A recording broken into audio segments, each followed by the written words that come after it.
What's going on? I am Nando. And I'm DJ. And I'm Diggins.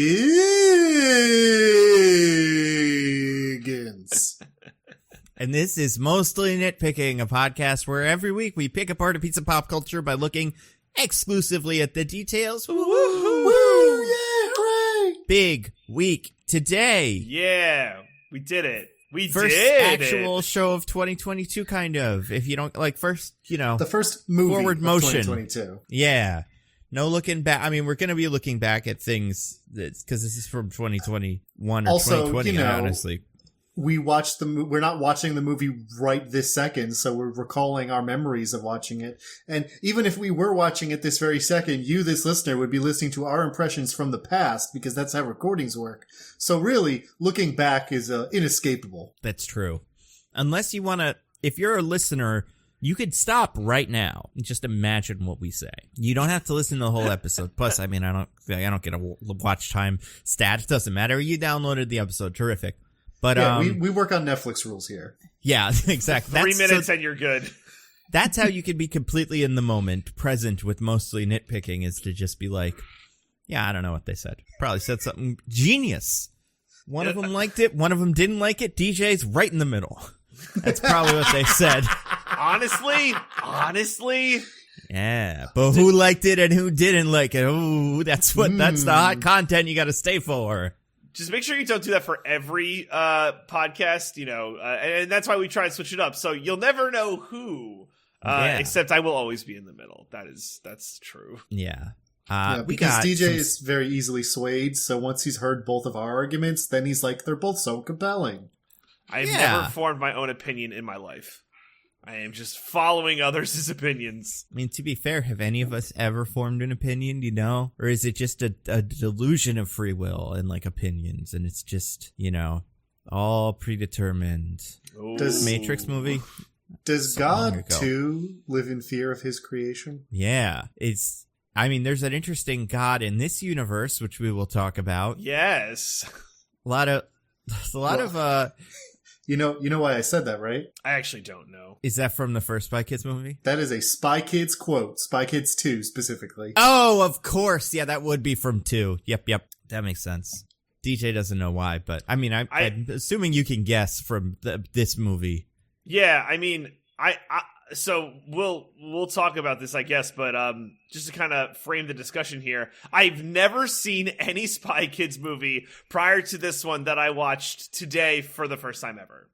Possibly the worst place to jump in. Yeah. I saw Machete and was like, whoa!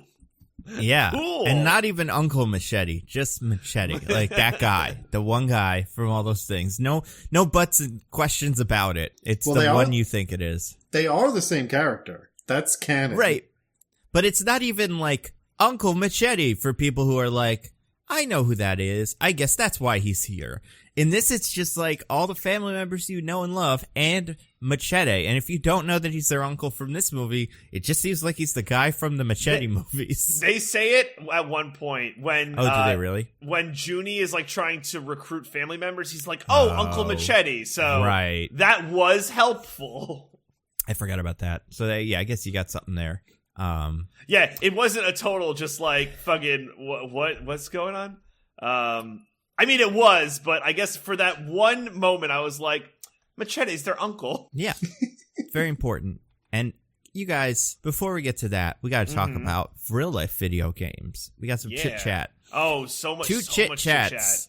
You guys, 2 of the predictions have already come to light. Now they're not proven true or false, but they have hit the public sphere, and we got to kind of figure out what to do with them. Do we think this is good news or bad news? So do the easy one first. Moon Knight trailer looks great. Who knows if it'll be a good or bad movie or show, whatever. But solid looking trailer. Everyone's excited. I'm excited for the ending to be bad. Hush your mouth, you monster. You're awful. You doubting Oscar Isaac and Ethan Hawke? Actually, I didn't know Ethan Hawke was going to be in the show, and I was like, oh, this is great. I love Ethan Hawke. Still don't know what character's playing either, and I like. I know, Moon Knight doesn't have that many villains, so it could be Mephisto. No, it totally could be. That is well within, but I feel like they'll probably stick with Egyptian characters for this one, so I don't know, maybe it's the Khonshu the moon god. I don't know. Like, but none of them look like he looks in this. I'm excited though. It looks great. It does look great. And then, so that's something that looks good as predictions go. Now we actually also have a prediction that has come, that we have gotten some more information on. DJ, do you want to tell us about this? We got so many tweets about this today. Okay, yeah, we got a lot of tweets about this. So, it turns out... I was not allowed to not know about this the instant I woke up. So, as it turns out, Microsoft, you guys all know Microsoft, they have a new acquisition. It turns out they purchased Activision Blizzard. So, incredible. Mr. Diggins of the show had a prediction that World of Warcraft would die. And I think the number was like 70 billion or something like that. And it seems weird that Microsoft would buy something that is about to die. So, sorry, Diggins. I think that's going to be a rough one for you. Now, DJ, just because Blizzard might have their corpse puppeted around by one of our 6 corporations doesn't mean that World of Warcraft is still going to be doing hot. All the problems I gave, where it's like kind of calcified, is losing subscribers, has, I believe, like I said, already lost the top dog spot to Final Fantasy XIV. All that's still true, and World of Warcraft could still be in a bad spot by the end of the year. Quick aside. So, Diggins, I was so enamored by your explanation of Final Fantasy XIV. I'm like, maybe I'll check this out. And I forgot that thing you said that they're just like not letting people sign up, but apparently they're going to lift that in like a week. They're like finally going to let people sign up for Final Fantasy XIV, so they'll be able to like hit capacity or whatever. Wait, DJ, are you saying that you're going to try out award-winning MMORPG Final Fantasy XIV with a free trial? Well, I'm not done. With a free trial up to level 60, including the critically acclaimed Heavensward expansion? That is correct, yes. That sounds awesome. Yeah, I mean, what was that, Nando? Have fun, I guess.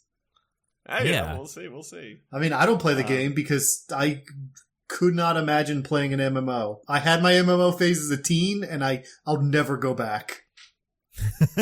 Probably better for it. Oh, yeah. But maybe it's great. Maybe it's amazing. Maybe Microsoft's going to fix it. This is like, I want to say I'm excited. That's not what it is. But like, this does kind of bode well for them. You think it bodes well? Well, I think it. Oh, wait, I'm sorry. Yes, I agree. I think it bodes well. Sorry. I think as like an Overwatch fan and someone who has wanted them to figure that out and all the problems with the company, I'm like, yeah, bring in a new company, like owners, management, and then just have them fire everyone and then, start fresh. But like now they bought them, which means they're going to have some sort of interest in keeping that ship going. So yeah. New blood, exactly what I was looking for. Is Microsoft the best person to do it? Maybe, maybe not. But just the idea that it's not just them is great. Personally, I mean, if the whole management team gets fired, great. Really, what's probably going to happen is they'll be given, like $1 billion golden parachutes, and they'll get to live the rest of their lives in luxury, which is less great. Especially Bobby whatever Kotick. You got to do to get them out of there. Bobby Kotick, world-renowned piece of shit. It's pretty incredible how bad some of the people at that company are. It's wild. I wish he was given a literal golden parachute. Oh. That'd be cool. Right? And then also, as much as the Blizzard management deserves to not be in charge of anything ever again, I don't think it's necessarily a good thing that one of our 6 corporations owns even more stuff. Yeah, I mean, that's the thing. Whenever this kind of thing happens, it's always, well, not whenever, but a lot of the times, I'm like, man, I don't like that that the one company owns everything. But on the other hand, if they were doing a good enough job on their own, maybe they wouldn't have sold. But they're just so bad at it. They are so bad. Them specifically, it's just so frustrating watching them try to make this work. So, it's gonna be rough, but maybe it'll be good. Maybe they'll make great, maybe it'll all be great. Maybe, because Minecraft is theirs and that's going strong. So maybe they can keep stuff, keep these things afloat. I mean, they've been making these like weird game acquisitions. Like they bought, the Elder Scrolls people and all them. Todd Howard. God, why can't I? Bethesda. Right? Bethesda, thank you. Yeah, they bought yeah. Bethesda, which that was an interesting one. So like, that's true. they've really been like going into this like game space, which I guess they think it's good or whatever. Well, I mean, Microsoft does own one of the 3 major consoles, so it's not like they don't have an investment in the game space. Well, now Windows thinks your PC is the console. Oh. Console's whatever you want it to be. Oh no, my PC is gone. I can't get my PC anymore. No, down the PC police, you just can't have confiscating your PC. Oh man, it's PC gone mad for real. Oh no. No. I don't know. I'm not. I don't think this news looks amazing for the prediction. I will say, I'm just, as an Overwatch fan, something had to give, and I'm glad that this at least makes me go, maybe they'll be good eventually. Maybe this game will come out. But Overwatch 2, yeah. Toverwatch. Oh, Toverwatch, yeah. It's actually Overwatch. Great. It's got all the things you need. You know, I don't like that. You're gonna love it, you guys. It's got Tracer. The dwarf who's just the engineer from TF2. Trying to remember who the new one Tracer's was. Like butt. One new character does have that. It's got a lot of butts, you know. Don't be gross, Diggins. Listen, it's got Genji's butt too. It's an equal opportunity butt offender. I wouldn't bring up Tracer's butt if it's not the first thing the tutorial has you look at. And then you got all the other butts. Reinhardt's butt. I don't know, probably others. That mech's butt. Oh, you talking about Diva, or are you talking about Bastion? Diva's mech. Right, yeah, her like chicken walker mech thing. But also Bastion. That's great. That's another great one too. The hamster. That thing's Winston, yeah. I remember Winston, when he showed up. He's got, or I'm not sorry, Hampstead, whatever his name is. Wrecking Ball. Maybe the Microsoft overlords, the demons that will be placed in Blizzard Studios to crack the whip over them and make sure that they make their games, will tell them, like, hey guys, you know, if you want like characters that people have an attachment to or whatever, or like a story that people care about, you've got to do something besides pointing like wizard poop tidbits on Twitter like J.K. Rowling all day. You gotta like write an actual fucking story. Yeah, I mean, I would love it if after this they were to bring back some of the people that were like, I don't know if they'd bring back Jeff if Jeff like left for other reasons, but like I feel like they just need to like with everything, I just need to start right from the beginning. I just don't know why you go back to the cesspool. You know what I mean? It sounds like a lot of them left because Blizzard was one of the worst places to work on Earth. Well, right, but now Microsoft could be like, listen, we're in charge, we're going to fix it, but we know you love this game, these characters, so here, come back. This is like a show of good faith. Like, I feel like this is the only way that could happen. I'm not going to put my money on Microsoft being a significantly better place to work. Personally. Well, I don't know anything about them. I don't know. I feel like I know one person that works for Microsoft and they make $1 bazillion, but I don't know if that means the work is good. Usually to make the $1 bazillion, you have to like trade some of your soul and like being able to eat a lot of shit. So yeah, or be someone who just is like really into being an awful person with no morals. That's like the other way you can really just go right into making bazillions of dollars. Or you like know the secret computer code and you're like, I'm just not going to give it to you unless you give me bazillions of dollars. You know, that's the way you do it. Yeah. Speaking of secret computer code, you guys, we got a movie to watch. And I mean, we watched it. We got a movie to talk to you guys about. To nitpick, if you will. Yeah. Whoa. So that's a secret computer code in a movie called Spy Kids 3 Game Over, also D involved. Like Spy Kids 3D. But it's not called that in the intro, which I thought was very strange. You know? I also noted that, Nando. Yeah, I was like, it's not officially Spy Kids 3D. And then I looked it up on the internet and they say it is Spy Kids 3D. And I'm like, I don't know who to believe. Absolutely. I had the same exact thought. I was just like, this is messed with my reality. Like the movie will make me think what is real, what is not real, you know? Yeah. Is that background there in front of that's blue and like some squares, is that real or is that a fiction designed by computers? Who knows? It's a fiction. Everything in this game is fiction. 90% of Ricardo Montalban's body is fiction in this. It's incredible. Yeah, like, Oh, what do man. you think filming for him was like? Was he even on set with anyone else at any point? I don't know. I'm trying to remember because luckily for us, in the end credits, we saw some bloopers. I assume did you guys watch them? Oh my god, Yeah. I didn't know. Oh, It's okay. They weren't that great. DJ. But there was no Ricardo Montalban ones that I can remember where it was like him being suspended by wires 10 feet over the little kid. It's like, so I don't know. I mean, I feel like why not kind of? Why not have them all together? I'm sure you can afford to, squeeze this, the schedules of these people. Some of them are probably pretty wild, but I feel like getting the kid in the same room with them, like, I don't see why not. Unless he recorded it from his house, just on a camcorder. That would be great if he did. Awesome. Can you He did a imagine? great job. I feel like he was in that scenes. He was in the same space. He's excellent. Also, you said that none of the bloopers were that great, but you're missing the part when Sylvester Stallone said his career was over. Not I Sylvester missed Stallone. that. No. Or wait, was it? George Clooney had one where he said, "My career is over because of this." Oh, was it George Clooney? I wasn't paying It was attention. George Clooney as Sylvester Stallone when he Oh, does that president might be why. voice and morphs into Sylvester Stallone. That one was pretty good. There was some stuff of Sylvester Stallone being kind of a weirdo, like dancing around on set like they always do on these blooper reels. But yeah, the the one that I thought was really weird was Salma Hayek's one where she just screams at the kid and she because she fucks up a line and then she's like, okay, let's try again. And I'm like, yo, that kid probably had a lot of emotions just then. Yeah. Talk to Children are Salma Hayek. fragile. And then she screams at you, and then it's like, yeah, I'm gonna need some therapy. We're gonna have to figure this out later.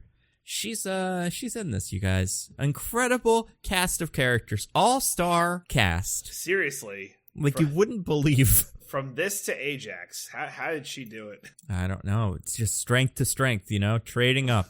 You want a good ensemble, you get Selma Hayek and who else? Ricardo Montalban, Antonio Banderas. I'm thinking of people that are Machete. actually part of good ensembles. None of those people are known for that. I'm thinking, is there anybody here who I'm like, Mike oh yeah, Judge. you get him, you got an ensemble. Oh yeah, he's good for that. Steve Buscemi? Maybe, yeah. Yeah, He's those pretty great fun. Adam Sandler ensemble movies. He's in all of those. Maybe Only Murders in the Building Zone's Selena Gomez for this movie for That's some true. reason. She is in this Yeah. movie. She is an ensemble person. Speaking of ensemble, let's oh man, are we gonna do the game? Oh yeah, we have to do the game. This is gonna be a disaster. Okay, wait. Who's in charge? I This is believe gonna it's be bad. me, because I got the Matrix one right. Yeah, so before we get to that, I do want to explain this one, what the Okay. deal is. Okay. DJ, would you like to do the honors? Okay, so we're going to do the IMDb spelling, the IMDb B as in spelling bee. No, IMDb, B No, as in spelling I mean, bee. explain why we're doing this movie. Why are we doing Spy Kids Oh, 3D? right. Okay, so this was a request or a prize, I guess is a better way to put it, from someone who won. Oh my god, was it March Madness 2021? Is that how long ago this winner? Could have been even longer ago. Who knows? Oh my gosh. So one of our many competitions. We'll have to do the Survivor Pool winner. I already forgot what movie that was. We have Roger's movie from Doing to Extra Life. We got a couple of these we got to catch up on. But anyway, whatever it was, this was one of the prizes for one of our, many competitions that we do here at Mostly Nitpicking. And they're terrific. We always say, eventually we will get to the thing. The more funny it is, the more we may delay it, but eventually we will do it. I think January is usually when this happens. The Emoji Movie is like one of those we have to do. Right, That but one that was just got on the list. yeah, that was like 8 last years later. month. Yeah. Okay. Don't- well, still, I just... anyway. We will do it. We promise. all Maybe right. even next week. Who knows? Probably not. We I don't think I haven't- can do 2 of these in 2 weeks. We haven't failed to do any of them yet, right? As there's far no- as we know. as far as I know, we don't have any outstanding requests, right? Besides Emoji Movie. I believe no, the one from Roger for the we have to, because he gave us a couple. We have to decide which one we're gonna do. So but Yeah. besides that, those are the only 2. I mean, I have to, we could honestly, Emoji Movie, not the worst one to pick. after this. It is another movie about going into the computer. What's it like inside the computer? Bips and bits and dots and things, and everything's flying by you, and squares turn into floors and whatever. It's great. But don't worry, fantastic. Nando. You can protect yourself with the ultra security of Dropbox. Yeah, if only the guy had Dropbox, or Yeah, the boy, or whatever his name was. The guy. The guy. Yeah. It is the guy, yeah. I am the boy. He should have been the boy. I love that. And then they could have played Let's Hear It for the Boy. Yeah. I like Footloose. Footloose is fun. Yeah. Well, guys, let's just do Footloose. Let's stop doing Spy Kids 3D and do Footloose. Perfect. I mean, yeah, I'm a huge fan of Footloose 1. I've never seen the remake. I'm sure it's terrible. But, yeah, big Footloose fan. But, guys, speaking of people with loose feet, we got to talk about Spy Kids 3D. All right. Whoa. He's got robot feet. They're looser. Yeah. You know, he's so happy about how loose his feet are. There's so much feet in this movie. I'm surprised Tarantino wasn't in it. He's friends with Robert Rodriguez. What's stopping him? That's true. He would have You think there's a deleted scene where he Avengers assembles and then they just kisses the robot's feet for a couple minutes? Well, Quentin Tarantino already got to make a movie where he got to, like, go to fucking town on Salma Hayek's feet. So we heard the cast and he was like, I'm good, actually. Wait, which one's that? Oh, gosh. What is this Quentin Tarantino movie with Salma Hayek? I know he did this. I just can't remember the name of it. I'm looking it up. Oh, you're talking about From Dusk Till Dawn. Yes. That's right. That is a Robert Rodriguez joint, in fact. But for some reason, I don't know, Tarantino's in it. And he gets go crazy with feet. Yeah, and Clooney, if you're wondering why that character's in this. So Probably you know not the same guy, but maybe. That's what it was. Quentin Tarantino cashed in every favor he had with Robert Rodriguez to get that going. He's still working off that debt to this day. That actually sounds 100% accurate. Yeah, so we're here to talk about Spy Kids 3D because Roger picked it. Yeah. And listen. Was it Roger or was it someone else? Oh, I don't know. I thought it was someone else. Never mind. Someone else picked it. We should Whoever won I think it was our March Madness bracket back in 2021. Let me see. Thank you to our loyal listeners and fans. I'm gonna we figure care this out. so much about. We're doing it. I'm going to find this information. You guys are so lucky. Spy Kids. Let's see. No results in my mentions. Okay, let's check the other one. This is perfect. This is the content that people have signed up for. Yeah. Okay, this is taking too long. DJ, can you search the mentions on the Twitter account? While we do that, we're going to talk about... If we were competent or good at things or knew what we were talking about, it wouldn't be mostly nitpicking. That's very That's a true. good point. Well, how about while I find this, you guys do the IMDb. B isn't spelling God. bee. So you need full attention so you can know who wins it or not. That's a good point. Although you can just pick me. That is an option. I believe in myself. I believe in myself. Well, yeah, it's not like DJ has any long-standing understandings with either of the two competitors where we trade back and forth. Great point. Over and over again and lock Nando out forever. We don't have any of those. It's like you are both the betrayer or whatever they called it in this movie. The evil Judas person, robot commuter thing that you can't even touch even if you did already. Ooh, who knows? Yeah, great point. What a good movie. But yeah, so Diggins, you lost last week, I think, maybe? Well, I didn't lose last week, but I lost last time. Last time, yeah. So would you like to go first or second? I'm gonna let you twist in the wind on this one, Nando. You go first. Okay. Okay. After the reemergence of the villainous toy master, Junie, I think is his name, must step into the newest, hottest video game ever, the game over the game, I guess is what it's called, to save his sister and save the world. All right. I don't know. Maybe that? All right. Diggins. Maybe that's it. Ex-OSS agent Junie Diaz comes back for one last mission to save his sister and the world from the nefarious clutches of the toy maker. Oh, is that his name? Yeah. I already forgot. I called him Sylvester Stallone Hat Man, but you know.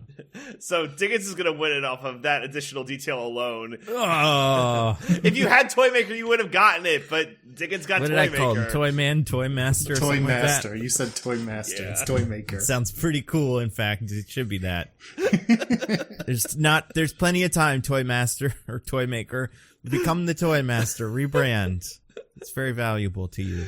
All right, so congratulations, Diggins, you win. So Woo. I mean, basically Stop got this, it. It's Carmen's caught in a virtual reality video game designed by the kids' new nemesis, the Toy Maker. It's up to Junie to save his sister and ultimately the world.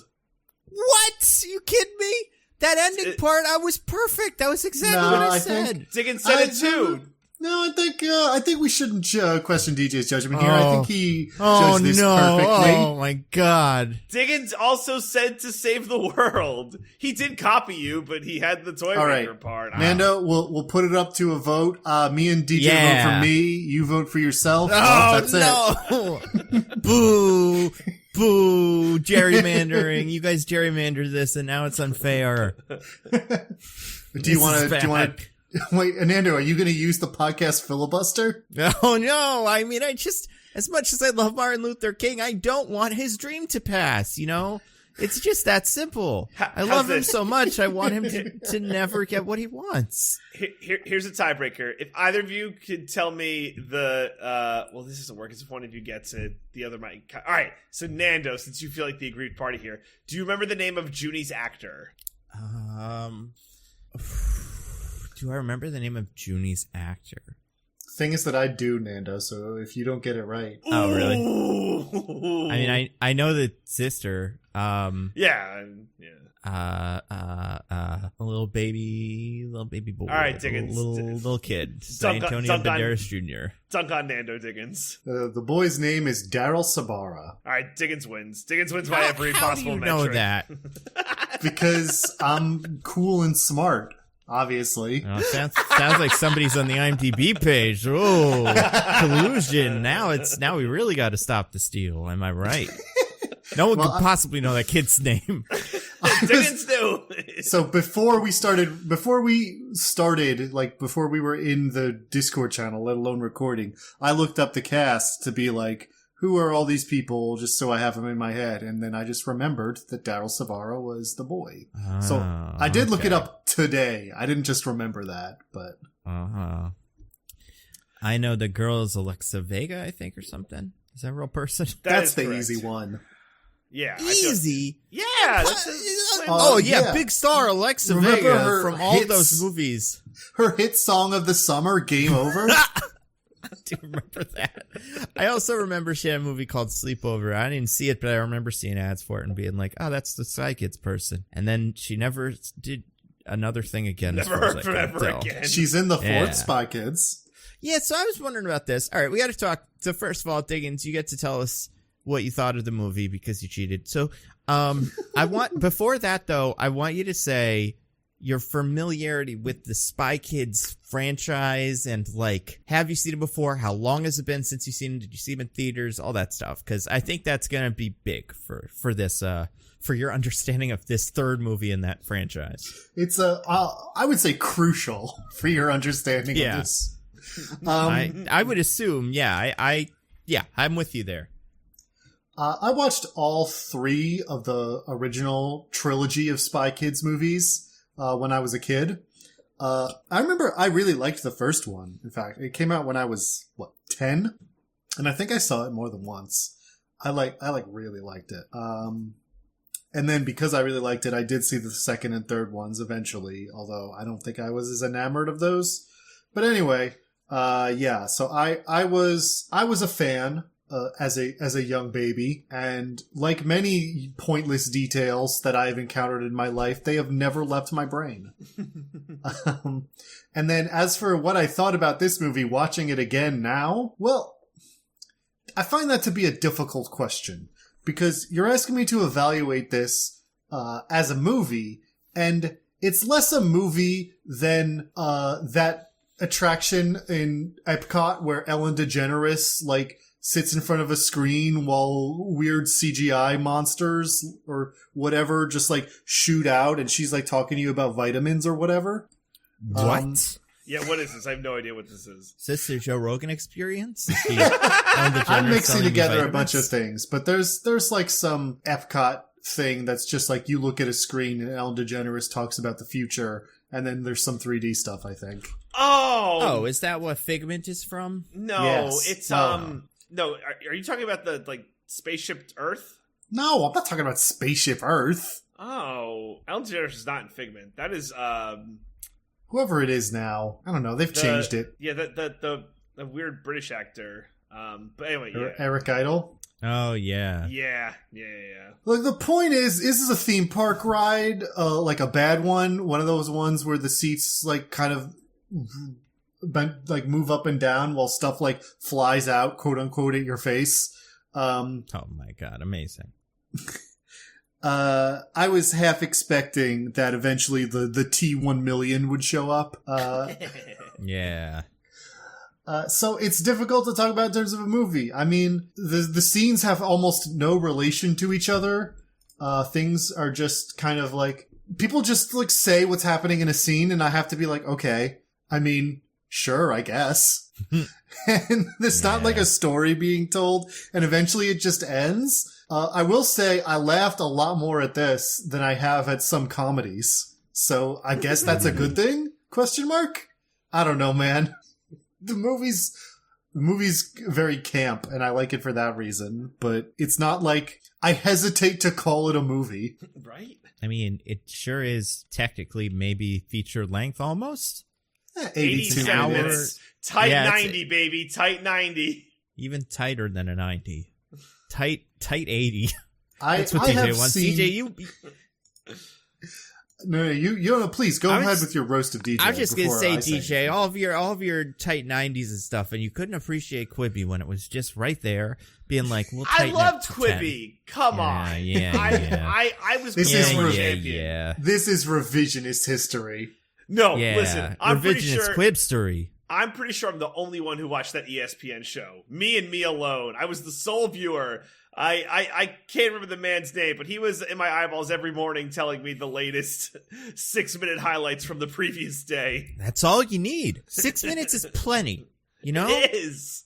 Plenty. Oh my god. Oh, Quibi. So, yeah, this movie's great. I'm going next. This movie's great. I loved it. I love it. I hate the Spy Kids movies. They scare the hell out of me. The first one's terrifying. Go back, watch it. It's so scary. The second one's not quite as scary, but it's still really weird. And it had Steve Buscemi, and I was very young, and I didn't know what to do with that. And then this third one, not scary. Like, scary visually, because it's like, what the heck am I looking at? That is upsetting, like almost like an uncanny valley kind of thing. But also, things were flying right at me. And that scares me in real life. Something's flying at me. I'm like, oh no, I gotta watch out for that. In this movie, in this like movie, nothing makes any sense. I hesitate to say this movie has a very tenuous grasp on what a video game is. I would say even more of a tenuous grasp on what a spy is. I think these movies have so twisted the word spy to just mean whatever. Like, I think maybe we had always done that, but I do think growing up, I was always like, what the heck? What's a spy? Who would even do that? What is it? What do you just run around and shoot people? And I think it might be because of these movies that were like, yeah, I don't know, spy is an action hero. Spy is a superhero, but before superheroes were really a thing, it was spies. You don't think it's this anyway, instead of James Bond that did that? I was gonna Well, say. like, I think James Bond was a secret agent, and like it was spy movies, but I feel like the idea of spying as a genre that was this, I don't know. I feel like this feels, James Bond is like James Bond, and he's kind of his own thing, but he is like a secret agent and a spy, and it's kind of the same thing. But with this and like, I don't know, I feel like there were a lot of spy properties in the wake of Spy Kids that were like this kind of thing, like a Kim Possible and whatever, where it's like, what if kids were spies? And it's like, there was something called Totally Spies. You guys remember that? I do remember Totally Spies. Yeah, and it's like, what the heck are spies? What are they? I don't get it. I still don't understand what a spy is. They went into the computer. It was amazing. Sylvester Stallone was amazing. What's his name? As far as I'm concerned, the final role of Bill Paxton, amazing. Just terrific in this. What else was good? Everybody got to say all their lines from old movies. That was good. Bill Carter Paxton. Montalban said, "Fine, Corinthian leather." Like, what? Amazing. Yeah, I loved it. I remember seeing this as a kid and being like, this is horrible, but I was a kid, so I didn't know any better.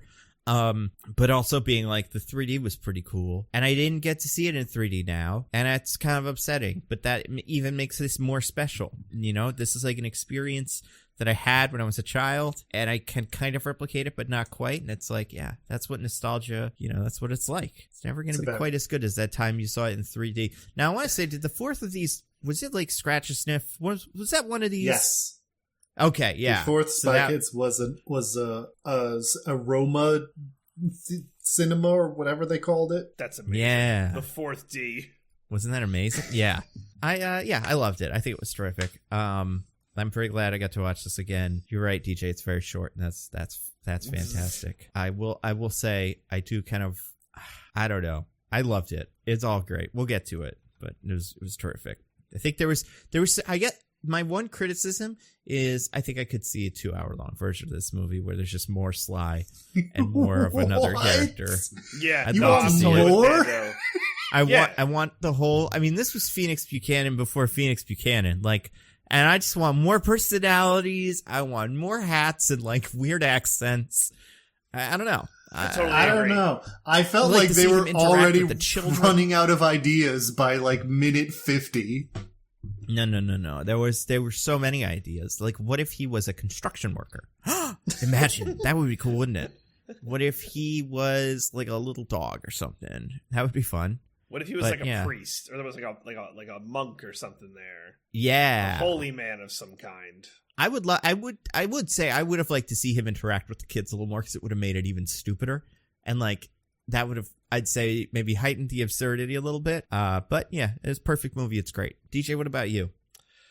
So my history with the Spy Kids franchise is I had never seen a Spy Kids movie ever, and this is the first time I'd ever seen a Spy Kids movie. What did you know about the Spy Kids? So, like, I saw, and I was talking about this with Michelle. DJ obviously knew about Alexa Vega's hit of the summer. Game Over. Yeah. I mean, you couldn't have lived through the summer of 2003 without hearing Game Over. Let's be honest. It's a great point. It's a great point. I want to say this before I forget. An insane credits experience for me.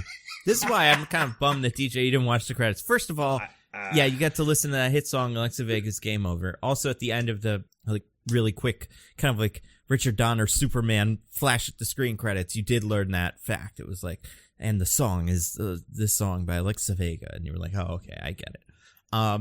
Also, real fun bloopers, which is something they used to do in movies they don't do anymore. And, I love it. It makes me like the movie no matter how it was. I'm always like, yes, it actually was fun. That's why Nando's favorite movie of all time is Master of Disguise. I mean, they took a very solemn break for 9/11. That's all I know about that movie. You guys know that? Yeah, they were filming the Turtle Club scene on 9/11. Yeah, and they paused for a moment of silence or something. It's one of the, I don't know, something the internet brings up every so often. I know that movie was about a turtle or something. He wasn't a turtle, but the marketing made it seem like it was a mostly turtle movie. And I probably would have been disappointed, honestly, if I watched it. But I mean, at that point, our nation needed some comedy. It's a shame that the turtle movie couldn't do it. But anyway, what was I saying? We were talking about how I loved Alexa Vega's hit of the summer, Game Over. Oh yeah. Okay. So the three things in the trailer, in the credits. So that, the bloopers, and then Diggins, I'm assuming you watched the trailer. Do you remember the third name that comes up? The third, card. I don't remember the order, no. I'm betting the first one was probably the name of the movie. Probably like Spy Kids 3D, even though it was already in there. And then I'm assuming the first one was written and directed by Robert Rodriguez, who did an absolutely phenomenal job here. Also drew all the backgrounds and edited all of the CGI. Incredible job. One-man shop. I can't imagine how he does it. The third card. Big old letters. Oh, yeah! Harvey Weinstein. No! And Bob. Harvey and Bob Weinstein. Incredible. You're incredible. I couldn't believe it. Oh, man. My God. How has his name not been scrubbed from just everything? They're just getting down to Spy Kids. The Spy Kids movies. It's taken a while, but well, I was gonna say. So, quick aside, how did you guys watch it? Legally. Yeah. So Paramount Plus, right? Yeah, that's Yes. it. You guys Exactly. I was right. just about to say that. Paramount Sorry, Plus, my mic kind of dropped out. Yeah, so Paramount Plus. You'd think that Paramount Plus would have, like updated it or something, right? It's not like you guys were watching an old DVD of Spy Kids 3D. This is on Paramount Plus, the latest and greatest streaming service. That's very true. Yeah. So, But no, just they were weird like- to me. Yeah, keep it. It's great. Oh my god. So great. I mean, yeah, he's terrible. It's weird that he was involved in this movie. Although probably not that much. He was probably just like, yeah, I'll give you money to make it or whatever. Yeah, but also, just wild to see his name as part of a thing. Yeah. But he had his mitts in everything. It was all like Oh, Harvey Weinstein as yeah. far as the eye could see. So if we watch more like post-credit scenes, if they all had the Song of the Summer Game Over in them, then you'd be like, well, I gotta keep watching. Thank God, like the Marvel movies, he wasn't involved with them, because they invented the post-credit scene. Yeah. Kind of. Like they were the state of the end of the credits, you gotta, and if it was just like, boom, directed by Jon Favreau, and also, who helped and was a big part of the whole business? Harvey Weinstein. Harvey Weinstein. Yeah, so it was a close call, Nando. Like right as all that stuff was breaking, the next Marvel movie was about to feature Harvey Weinstein showing up in the post-credit scene itself. Oh no. Yeah, and going on about like, hey guys, I just wanted to let you know that however much money you need to rebuild Avengers Tower or Avengers Compound or whatever it is at this point, you can have it. I know I helped finance the last one right before it was destroyed, but I don't care. I'll keep financing them because I'm just such a big friend and supporter of the Avengers. Then Elon Musk, who was in the second Iron Man movie, was like, I'm also in these. It was great. All the best guys. Oh my god. Listen, speaking of Iron Man, we have to talk about this movie where everybody's Iron Man for a little bit. And by that, I could mean wearing Iron Man suits, or I could mean have jet boots. It could be either one. Not both at the same time, but a lot of Iron Manning going on in this movie. There is a lot of Iron Manning. Color scheme, is a lot of Iron Manning. Especially and they do an Avengers Assemble at the end, which is incredible. Like, yeah. Yeah. And we like the Russo brothers, but now we've found out they stole it from this movie. Yeah. Thieves. This is the Thieves. real most ambitious crossover of all time. God, absolutely. So to cap off my thoughts on Spy Kids 3D, besides the fact that I love Game Over, so first one I ever seen. I was familiar with the franchise, right? Like I watched commercials as a kid and saw them on all the cereal boxes, and because Michelle was telling me, it was like the biggest thing. Like, how did you not see him? And I missed him. I don't know how. I just missed him. I didn't see the first one, and then by that point, what am I gonna do? So that being said, I thought this movie was confusing, but that's probably on me. And if I'm being totally honest, I didn't love it, but I wish we made more movies like this. Because it is campy, and it is fun, and we just don't make movies like this anymore. And I'm not trying to sound like an old fuddy-duddy, they don't make them like they used to. No, but you sound like a certain French hoodlum. Some sort of vagabond, Just you wait. I found some extra mailbag questions in our DMs because I forgot to look, and there might be some requests for some we might Diggins, maybe let the Merovingian out of his cage. Maybe just in case. But he likes to be in the cage. He made us lock him in there and poke him with sticks. It's his favorite. Oh my god. So I'm not trying to sound like an old funny duddy, but yeah, man, like it's just old campy movies with a lot of like dumb bullshit in them. I liked it. It was just weirdly refreshing, if I could say so. Even though, it's awful. It's less of a movie that part and more was of bad, but before more that, of an experience. Yeah. Before that, when you were praising it, that was correct. Oh, okay. Sorry. My bad. To be fair, I don't think you missed that much from older movies. I think it was just a very confusing movie. Like, I feel like maybe some context would have kind of helped, but not enough. Like, it was a weird little movie. Here's what I got from it. It's like I'm gonna guess the plot of Spy Kids 1. Here, this will be fun. I can't wait. Let's see. Let's see. Okay, this is DJ guesses the plot of Spy Kids 1. Okay, I'm on pins and needles, DJ. Yeah, everybody who's seen this movie is like not even close already, but I love it. I'm so excited. All right. So I have to assume that like the two parents, Antonio Banderas and the mom, they're very good. They're because spies. you didn't say Carla Gugino, who I don't believe was in the first one. I think it was Jessica Alba. If they've replaced her. Oh, really? Jessica Alba was in the fourth one, I think, as like a stepmom of the main characters of that one. I'm pretty sure they swapped the parents out, or like I think Antonio Banderas was in it, but it was it was always Carla Gugino. Oh shit, you're right, huh? Well, look at me. But wait, so Jessica Alba was in them later. She's in the fourth one as the stepmom of the new kids, because by the time they made the fourth one, Daryl Sabara and Alexa Vega were adults. Oh, wow, that is upsetting. They shouldn't have made was it a reboot? Like, when did it come out? No, it's a sequel. Like, Alexa Vega and Daryl Sabara are in it, but the main characters are new kids because they're, kids and not adults. Fascinating. Oh man. Well, excuse my interruption. I didn't even know that Carla Gugino was the mom in the first one. I feel like such a fool. Yeah. Anyway, DJ, please continue. The parents. All right. So the parents are spies for this fake OSS organization, and they go on a mission to save the world or whatever, and they are captured during the mission by the big bad, and then the two kids learn of their spyness somehow, probably through like a butler or maybe Machete or Cheech. Like, one of them's like, you're a spy family, and it's like, oh man. And so they have to go save the parents. I assume Carmen is the real main character.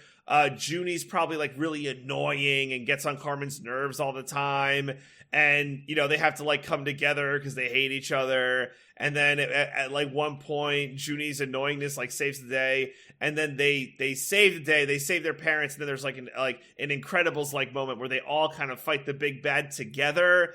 I'm gonna assume there's just some kind of mech of some kind. And then they're like, Uncle Machete, and then he shows up, and then they like fight together, and they're like, oh yeah, Machete's our uncle. And that is my guess as to what the plot of Spy Kids 1 is. So as far as like big picture stuff, I think you got most of it. Okay. But as far as the details, I mean, I'd love for you to try to guess some other stuff. Okay. Yeah. So here's what I want from you, DJ.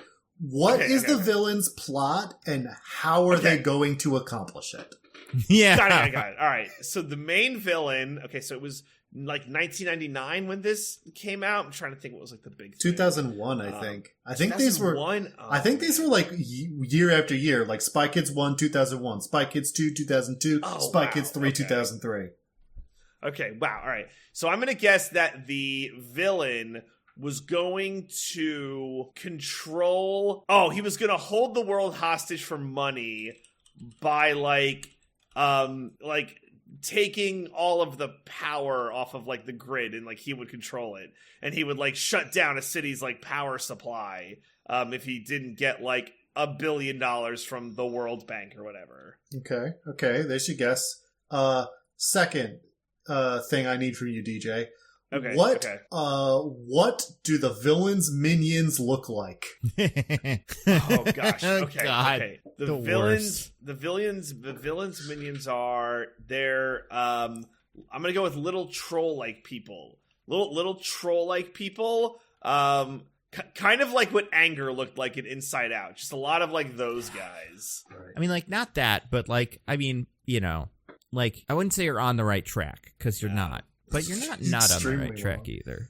I don't know. Nando, I mean, do you have anything you want to make DJ take a stab at? Those are my big ones. What I want to ask is like, okay, so the villain's up to something, right? Whatever. Who cares? Yeah. So the villain has his minions that are like weird things, right? But then he also has like guys that are like goons. Okay. Yeah, like he has like a goon that has other stuff going on, and like, what's his deal? You know, His goon what's that guy up to? Other stuff going on. All right. So his goon that's got other stuff going on. He has is he a Goro-like figure with a set of extra arms? Figure maybe extra something. Extra is he like an actual Spider-Man? He has 8 legs. DJ, you're thinking way too normal. I'm telling you, this movie Nando is as actually, a kid scared the shit out of me. Nando is actually asking a very easy one if you think about it. Yeah, Wait, kind really? of. I mean, you probably didn't notice to think this, but yeah. Is this that guy that shows up at the end of the movie with like the weird like arms and stuff or whatever? This guy. He does show up at the end of the movie. It's not an arms-based weirdness. Like his head's got like faces twisted or whatever. Yeah, he's got extra faces. Extra faces. Is he the villain of the first movie? He does have extra hands also. Yeah, he's that's the minion of the villain who takes over and is the real villain. Oh, okay, Yes. okay. His name is Minion or something. Oh, that's okay. Played by Tony Shalhoub. Yeah, just an absolute A-list, especially in the 90s. Like, the people they were able to get for these are insane. Well, the fake villain of the first one is Alan Cumming, so... And the other real villain of this first one, which I just looked up, evil businessman, Peacemaker's own Robert Patrick is in the first one, apparently. Oh, nice. Yeah, which makes sense because of the robot children.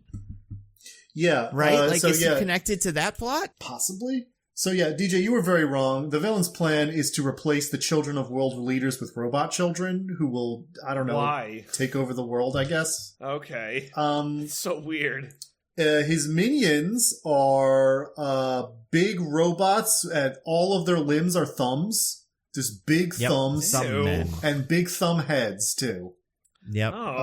Also, the main villain has a popular children's show, and the like weirdo cartoon characters that are part of his popular children's show are actually his prisoners that he mutates with a ray gun into being like these horrific monstrosities that are like colorful and big, and they get to be the cartoon characters. That's horrible. It's kind of like Pee-wee's Playhouse mixed with like the Dick Tracy movie, and then if Willy Wonka was in charge of it. But it is to this day, I can't even, not like I can't even look at it, but I can't believe that this is a kid's movie. Why? Because it's like so like grotesque and yeah. It's back in that, you remember like that movie, what was it called? Toys? Was that a movie? Yes. With Robin Williams where it's like, it's for kids, but it's terrifying. Like, there were so many of those. Yes, this was peak that. Maybe that's why we're so scarred. It could be. This could be why we can't buy houses and only eat avocado toast. You know? I think this is it. It is the boomers' fault when you really get down to it. Floop. I'm not trying to Google. I just want to show you what Floops. I almost don't want to like. see this, but you know. Yeah, also, what an odd name. Like, that sounds like something off of, like, Rick and Morty. It's like, it's the Floopians. Yeah, so the show is like you were saying, like, it's kind of like a Pee-wee's Playhouse kind of thing. And he is Fagin Floop. Is, like, the main guy, played by Alan Cumming, Nightcrawler's own.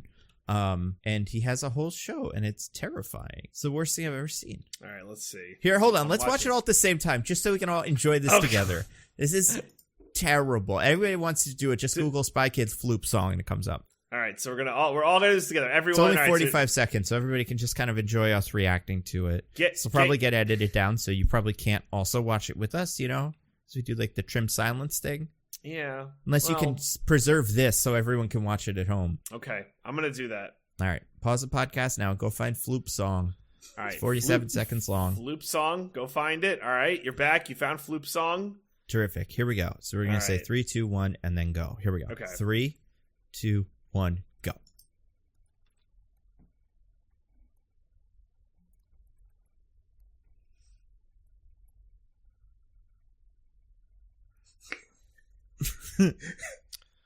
Oh my gosh.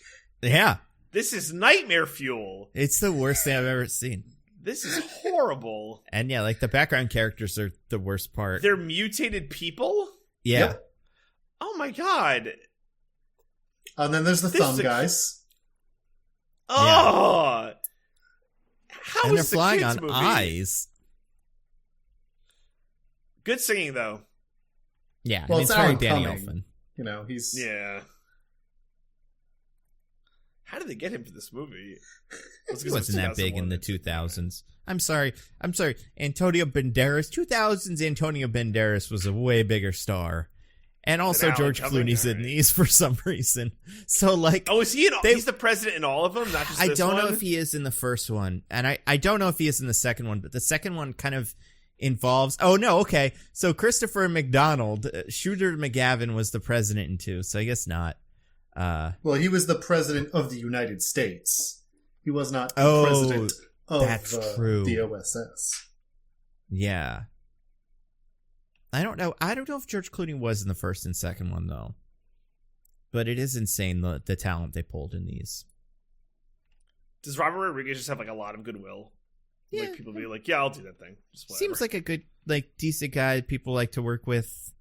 You know, can't hold the Boba Fett show against him because he hadn't done that yet.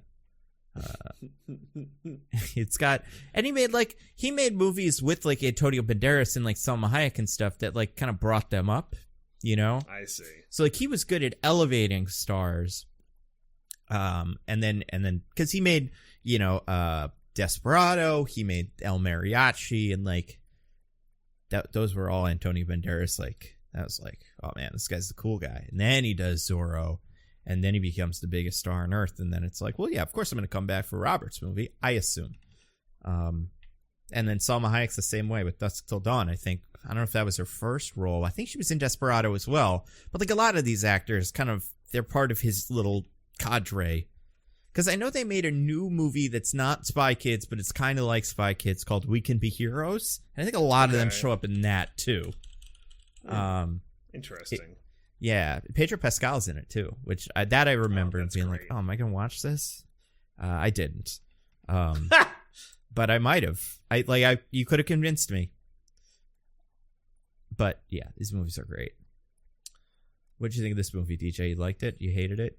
Oh, I said I wish they made more campy movies like this. I mean, it's crazy, and I don't understand what's going on. But yeah, I didn't hate it. I guess I forgot that we've spent so much time trying to figure out if you had seen the first one and stuff, and explain. I guess the plot Fagin. failed. Yeah. We were at the part. Do you want me to guess anything else of the plot? Well, we're trying to emulate the movie by being really unfocused, and our discussions have very little to do with the discussions that happen just before or after them.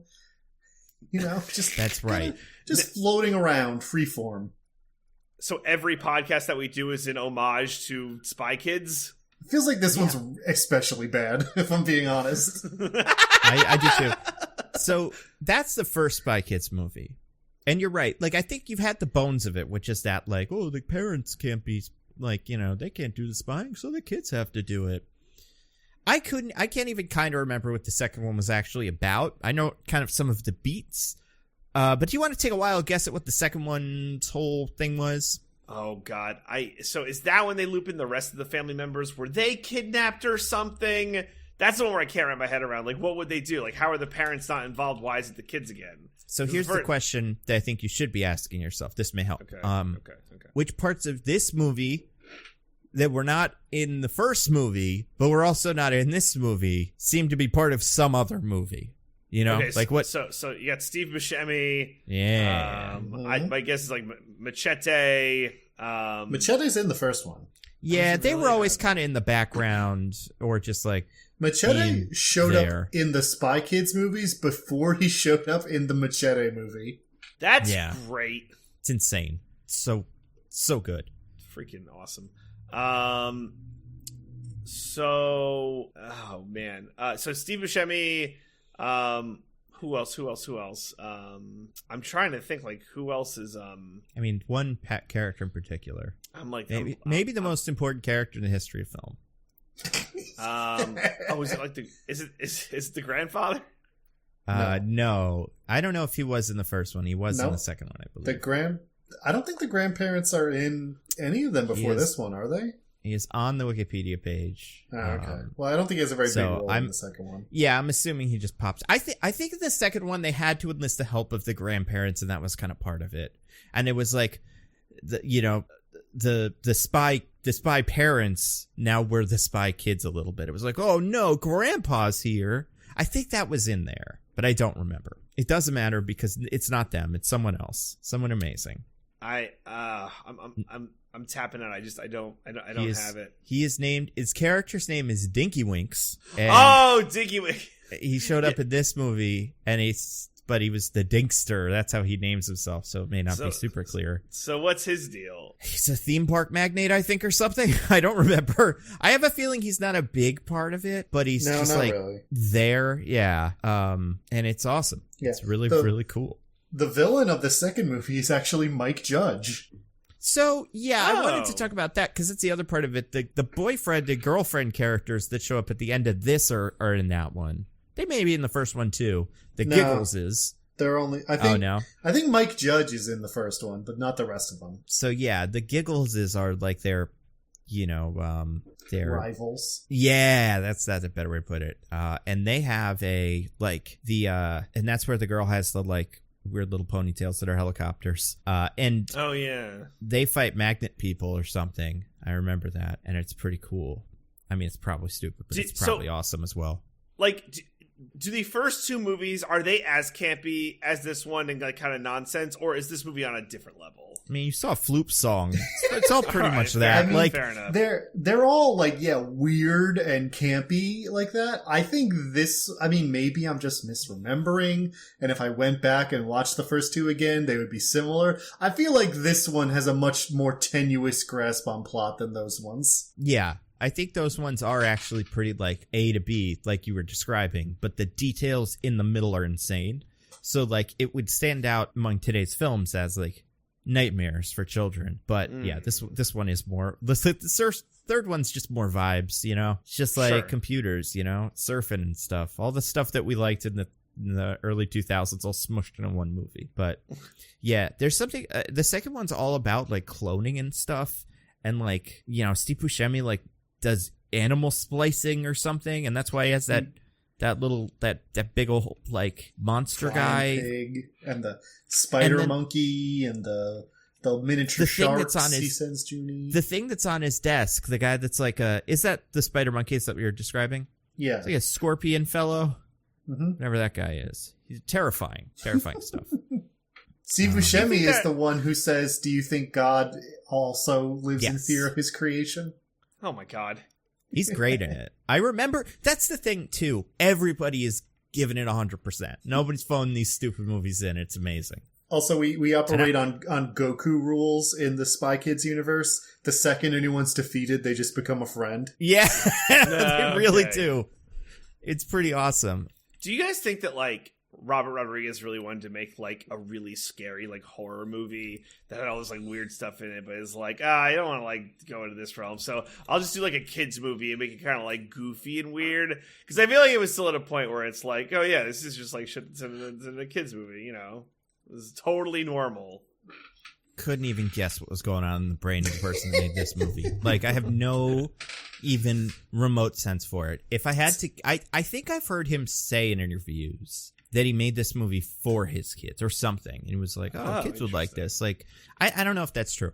I might be just, completely making it up. But if it's not, or if it is, I could see him just being I don't know. I really can't figure it out because it's so terrifying. You can't have made this for kids and gone, they're going to love this stuff. This is normal kid stuff. You have to have been this is kind of a kid's thing, but also it's kind of not. You say that, Nando, but I did love this as a kid. At least the first one. Hated it. I loved him too. I loved him too, but I was also really scared of them for good reason. They're really scary looking. Do you guys so what I find interesting about, the experience of these movies is specifically Spy Kids 3D having the only one that I saw. So I have to assume that the first two movies are goofy movies with, stuff going on, a plot and fun characters. But I feel like this movie, the purpose of the movie was to get from 3D gag to 3D gag, and that's it. Yeah, that's what this podcast is missing, is a 3D gag. We could use a 3D gag. To move from segment to segment. Yeah. Diggins, you see that thing over there? Could you throw it to me? Oh, sure, Nando. Yeah, here you go. Well, that's why I say it's I don't want to say it's like a theme park ride because that has positive connotations for where it's like a fun, rollicking adventure. I mean, it's like literally one of those, like the seat moves, theme park attractions where, yeah, it's literally just about moving from 3D thing popping into your face to 3D thing popping into your face. However, I think there's a little bit in all of these. I think part of like the vibe of the Spy Kids was also to be kind of subversive in like a kind of like, oh, what do you expect from this? Well, we'll do this instead. And some of it was stupid, but some of it was like really holds up and is awesome. And so like it's it's almost like avant-garde, or I can't really describe. There's the weird thing about it, I guess, is it's not like a theme park ride where it's like the word you're looking for, 3D Nando, gags is camp. Yeah, but there's just so much intention. It's so bizarre and overproduced to the point where it's like, I don't know. Talking about camp, I Nando? love it. What is camp, though? I feel like it's one of those words that means everything, you know? Well, I listen, don't think if you really want to get down into the weeds, like, yeah, we could debate that topic forever. I think the things you just said describing this movie are a fairly decent working definition of camp. Yeah, it's tough. So, like, my problem with this and kind of understanding the campiness of it is, and I don't know if this is a part of campiness, but I've always understood there to be a big part of, like, the intention of camp to be campy or not? I don't think it has to be. Okay. So then, like, yeah, I guess this must be that. I don't know. It's real weird. I loved it. It's so good. Remember when they did the Speed Racer? That was pretty cool. Oh, man. I love when they did. Hey, you guys want to talk about this movie? Yeah, let's talk about this movie. Well, okay. Yeah. All right. Let's talk about, the family members. You got Junie. He retired? Yeah, to solve water park-based mysteries. Selena Gomez. Oh, guys. Selena Gomez, yeah. Yeah. Real quick, I swear to God, this movie started and I'm like, oh my God, is it Waterworld? Like, I thought this movie was going to be like some kind of Waterworld movie. I mean, as far as, trying to guess what happens in this movie, could have been, Did you think it was going to be big giant robots so you could only see with special glasses? Like, yeah. Yeah, I didn't get there, unfortunately. I'm sorry. It's wonderful. Yeah. Yeah, we got Junie. I like Junie. Junie, working as a private eye after quitting the OSS at the end of Spy Kids 2. How do you peak at like however old he is, like 14 or whatever? Like, how do you peak at the age of 14, like being a spy? It sounds miserable. I was gonna say, if you want to talk about peaking at a young age, DJ, I mean, I don't know that we have time for me to tell my life story. Oh, I don't have anything else. I'm sorry. Yeah. Thanks for leaving me out to dry on that one. Well, okay. I guess, so the little Spy Kids, if you're a spy, no one knows who you are, How do you get clients? How does this kid get clients? Well, especially what as is a child? Spy? Also, well, no, it's not like he's getting, like, top secret missions from governments as, like, a private spy for hire. He's, like, finding lost toys and telling people that water parks are closed in the winter, so... Yeah. But also, like, how he still has all of the, like, OSS equipment and stuff. Yep. So, like, how is he allowed to be a spy? Or, like, how is he allowed to quit when he still has all the resources? Like, when you quit, that's it. You're done. You're not allowed to keep all your cool stuff. Like, I feel like he wouldn't have the resources for such an endeavor. Well, but his parents and sister are still part of the OSS, so maybe it's just, like, stuff that's in the house and they can't, like... stop him from getting into it. I think George Clooney's right. It's like, you're not actually out. Like, he thinks he's out, but he's not. Like, it's all like a delusion made up of his, like, own imagination or whatever. Yeah, I think that makes sense. Yeah. Also, is he charging people? Is he doing it for free? He's clearly charging people, DJ. The whole crux of it, he's saving up money to buy the hot new video game, right. Game Over. Game Over. Yep. So Game Over is a game that's coming out. It seems like it's an MMO. So it's got 5 levels. Let's talk about Game Over. It's a virtual reality game. Yeah. Which you play on your... What? Your super spy virtual reality device. Only spies can play Game Over. What was the game? Is the Virtual Boy? Do you play it on that? Was that the one where everything was red and it was a giant headset? Yeah, they skip the end at the end of the movie. They skip the scene where everyone's like, "Oh my god, I have such a horrible headache. Oh, this migraine is killing me." So yeah, it's a virtual reality game. You play on it, and it is 5 levels, and also it's really only 4. Well, but also, like, what this game does and does not consider a level is baffling. It's true, yeah. It is. I'd say it is like an MMO, I guess. It feels like it.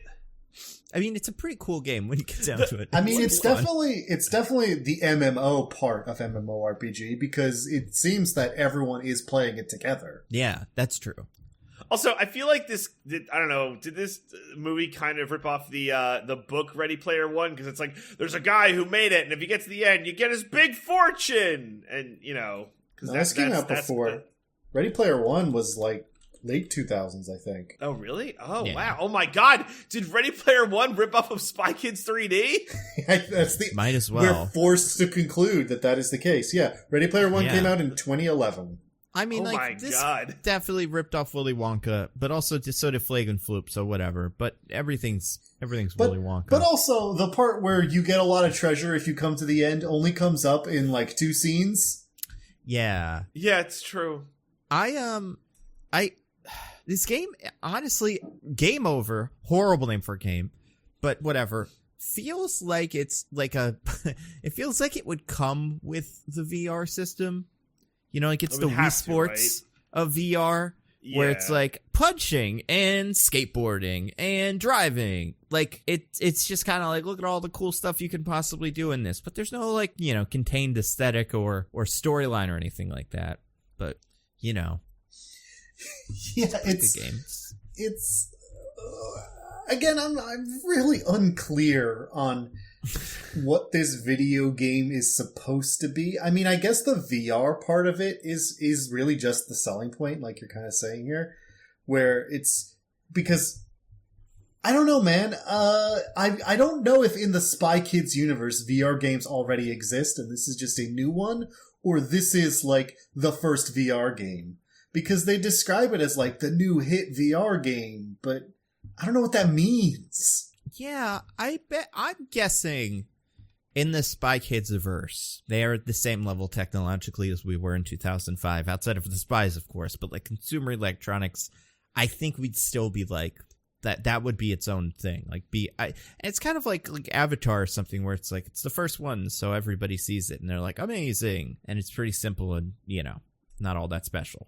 What about the giant mechs? Do you think we were at where they are with giant mechs? They're pretty ahead. In real life or in the game later? In real life. Like not like monkey guys, but like we're getting there. Okay. You know? Can we see them? Are they there all along? Yeah, how does that... Oh, man, so much. Well, maybe we can wait till that. Yeah. It's confusing. I mean, let's talk about the game, because I do think that's the most interesting part of this. What is the first level of the game? So it's the most MMO because it's just like a hub world with pogo stick frogs, and you can say hi to other players. Is that a reference to like Battletoads? What is that? I have no idea. You know what it was, Nando? It was a device to get you your 3D whatever, and that's all this movie cared about. Get me from 3D thing to 3D thing. Well, yeah, it's funny because like some of the 3D things were like. It was like stuff that couldn't happen or like, okay, so for skipping ahead a little bit, during the stick fighting scene, at one point to do 3D stuff, instead of just fucking stick fighting being part of it, one stick sprays goo that makes it like a thing that like sits in front of us for a second. And like with the frogs and stuff, I get that. But like the big 3D parts, you would assume would just be the action scenes as presented. I don't know why they felt like they needed to add extra gimmicks to the gimmick itself. Right? It's very strange, and that's why the frogs I didn't quite understand. I've never felt more in a movie like they didn't know what there was going to be in the final product, and they just told the actors, like, there's frogs. Just act like there's frogs around you. And the kid's like, oh no, a frog. Oh, and then they're like looking at it in post, and it's like, Man, the kids, like, he's getting a little too high for frogs. They could be giant frogs. Yeah. What if they were on pogo sticks? Yeah, his eye line is way off. We need to do something to these frogs. It looks so bad. Like, not just the CGI is bad, which of course it is. It's 2003, fully green screen, everything but the actors CGI. But also the acting around the CGI is all really bad. Yeah. And honestly, like, I mean, I wouldn't want to question Robert Rodriguez as a director, but you gotta feel bad because it's like, I don't know, I just imagine acting around a green screen is hard. Like, it's probably just hard to do. So, yeah. I'm not even blaming the kids. Like, yeah, it's not easy to we see in the credit sequence at the end when they're showing the bloopers, they're literally just standing in a green void, just like waving their arms. Like, I can't imagine there's more than a handful of people on the planet who can make that look good. Right. And they were all here, every single one. They got them all for this movie. Now, as far as the functionality of the game is concerned, you are in it. It is virtual reality. And, like, the kind of virtual reality where I assume you just fling around your body. Like, there's no controller. Or is there? I don't know. Is it like Ready Player One where you are the controller? Like, I think so. I think it's all haptic. Right? He puts on these fancy glasses. The problem is we never see anyone who's not, like, a super secret spy going on a spy mission doing it. So, like, we don't know what, like, the normal kids he teams up with in the game are doing. Oh. Being the opposite, you know? That's pretty good, isn't it? Yeah, what a Instead of incredible nerd, he is twist jackets. I wish one was a girl with a scar on her face being like, I'm my so God. deformed. It's not now even a that scar, would be a it's hideous birthmark. monster. Yeah, now that I think you saw it. It was what's his name's character, it was Tony Shalhoub's character with all the faces. I also want to say, since we're in the video game portion already, I don't want to entirely gloss over the incredible revelation that's said in an offhand line at one point, which is like they're sending him in, like, save your sister, save the world, blah, blah, blah. Toy Maker's gonna take over the world, take over the children's minds with the video game. They set that all up, and then they're sending him in, and they're like, oh, by the way, make sure you don't let the Toy Maker out, because we trapped him in cyberspace. Yeah. What's going on there? What is it? Like, is this game... Like, it is connected to some sort of server, you know? Like, it's not... It is like an MMO in the sense that, you know, like, you don't have it in your house. You know, you download it and then you play it, but you have to connect to the server online to make it go, I assume. So how did he make it? How's he distributing it? He programmed the whole game from within cyberspace. And I mean, then, like, sure. I don't know, just... pitched it to a what do you call it? What do you call it when a distributor? Right. Just over email and never met in person. That's probably it. Yeah. I mean, maybe Microsoft bought, like, Game Toyman Studios or whatever, and they just distributed it for him. That's what happens all these days. Speaking of Microsoft, amazing Halo name drop in this movie. Could not forget that. You're right. And there has to be lava in Halo. I don't know who fucking didn't do any research about that, but there's no way there's no lava in Halo. I actually don't know. I never really played the Halo games. I mean, there was... Here's the thing. It might have been true in 2003, and it's not true now. See, that would have to be true of Halos 1 and 2. Hold on. I don't buy it. I have a friend who's a certified Halo expert, TM, and I'm going to ask him right now if there was lava in Halo 1 or 2. And we can keep talking while I do that. Oh, God. So, yes. This movie's great. So then the first game is just bouncing on pogo stick or something. Yeah, and we never learn how to get from level 1 to level 2 because the way our protagonist does it is incredibly convoluted. Well, yeah, the thing is, they set up this very basic, easy to follow progression at the beginning of the movie where they're like, all right, you're going to enter at level 1 Carmen's on level 4. You got to get to level 5 to shut down the game. And you're like, all right, so this movie's about progressing through the levels. And then he spends half the movie in level 1 just doing new things all the time, traveling to new locales, finding new different types of gameplay, doing a bunch of crazy different stuff. And it's all level 1, I guess? Yeah. When they go to level 3 and it's like, we're in level 3, I'm like, there's no way. What are levels? Well, they spend like a total, like, I'm pretty sure 3 minutes in level 2. And then maybe 5 minutes in level 3. Yeah, I think that's right. Can I tell you my favorite part of this video game? Absolutely. That so Sylvester Stallone is the head that walks around and tells you died. That guy's pretty cool. That is great. But another part that I want to give a shout out to is you have 9 lives, but it's unclear on what loses a single life. And you don't lose all of your lives like linearly. You could like chunk lose lives. Also, like losing a life might be like you fall from 1,000,000 feet to the ground, or you stub your toe. Maybe that costs you a life. Who's to say? Yeah, the game seems to very arbitrarily decide when you lose a life. It does feel like at the end they were just like, all right, now let's work backwards and see how many lives the kids had when they started. Because they don't, like, at one point, or a couple points they say, like, 9 lives or whatever. But mostly it's just they look at their chest and the number comes up that we see and they go, that many! And then they continue and we kind of know it's bad or good or whatever. Yeah, that's true. And there's not, like, any proportionate level of, like, oh, man, look at the number I have. It's so much lower. It's always just a look of concern whenever they lose any amount of life. Yeah. I feel like if I were Junie and I got 9 lives, like if I, fell down and thought I died and they had 9 lives, I'd be like, oh, okay, that's terrific. I can really afford to throw some lives away. Also, like, this isn't a die in the game, die in real life situation. They can leave if they want. Yeah. They like avoid answering him about that early on. And then later when they're in the control booth, they're like, we got to pull him out. And the solution is, well, just kill him. Then they'll come out perfectly fine. Yeah. There's no danger to dying in the game whatsoever. Not remotely.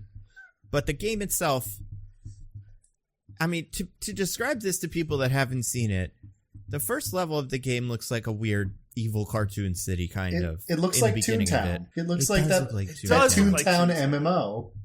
Oh, I thought you were going to say it looks like Toon World, Mr. Pegasus. The card that turns everything into toons. Oh, right. You know? It's got a, like... Yeah, it's got a very Robert Rodriguez-y, like, it's a little bit like what you'd like, but it's also kind of evil. Don't enjoy this, kids. It's scary. Too scary for you. There's frogs on pogo sticks here. Welcome to my sick and twisted mind. Pogo toads or whatever. Got a real Guillermo del Toro over here. Yeah. And you go into the game. And what do you get? A big old jumpsuit. Or something. Yeah. What? Do you get to will the... Everybody has a different jumpsuit style, like, fabric. I don't understand the jumpsuit situation. They aren't really... there's no real unity of design here other than the basic idea and the solid colors. It really is, like, in a jumpsuit. And then... Because his has, like...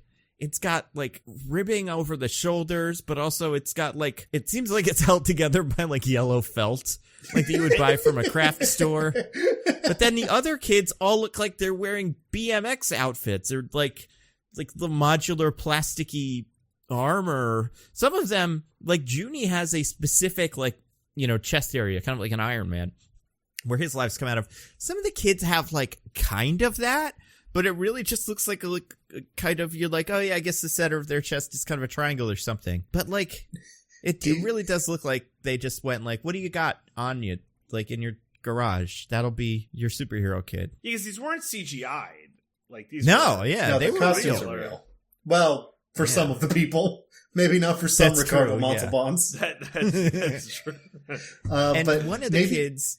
is maybe this is like maybe Game Over is a Schluter and maybe the kids who are beta testers and have been in the game a long time have looted better costumes or better jumpsuits. That's true. Junie's is just like the basic default starter jumpsuit. I like Junie's more, but that's just me. Well, which one of Junie's? Because he gets a quick upgrade. Even the first one. All the BMX outfits look stupid compared to his. Well, listen, Nando, I look at his first one, and I'm not like, this is something I would see in a laser tag arena in the 90s. I can't have this. Yeah. I feel bad for the kid because besides the fact that it's horrible, it also looks like it must be so hot, like under that thing. Oh, well, we'll get to a certain actress who had an insane costume choice. Insane. Sure. Like, talking about actors I felt bad for, especially child actors. God Speaking damn. of costumes, let's talk about these three dorks. So there's three kids playing the game in the computer.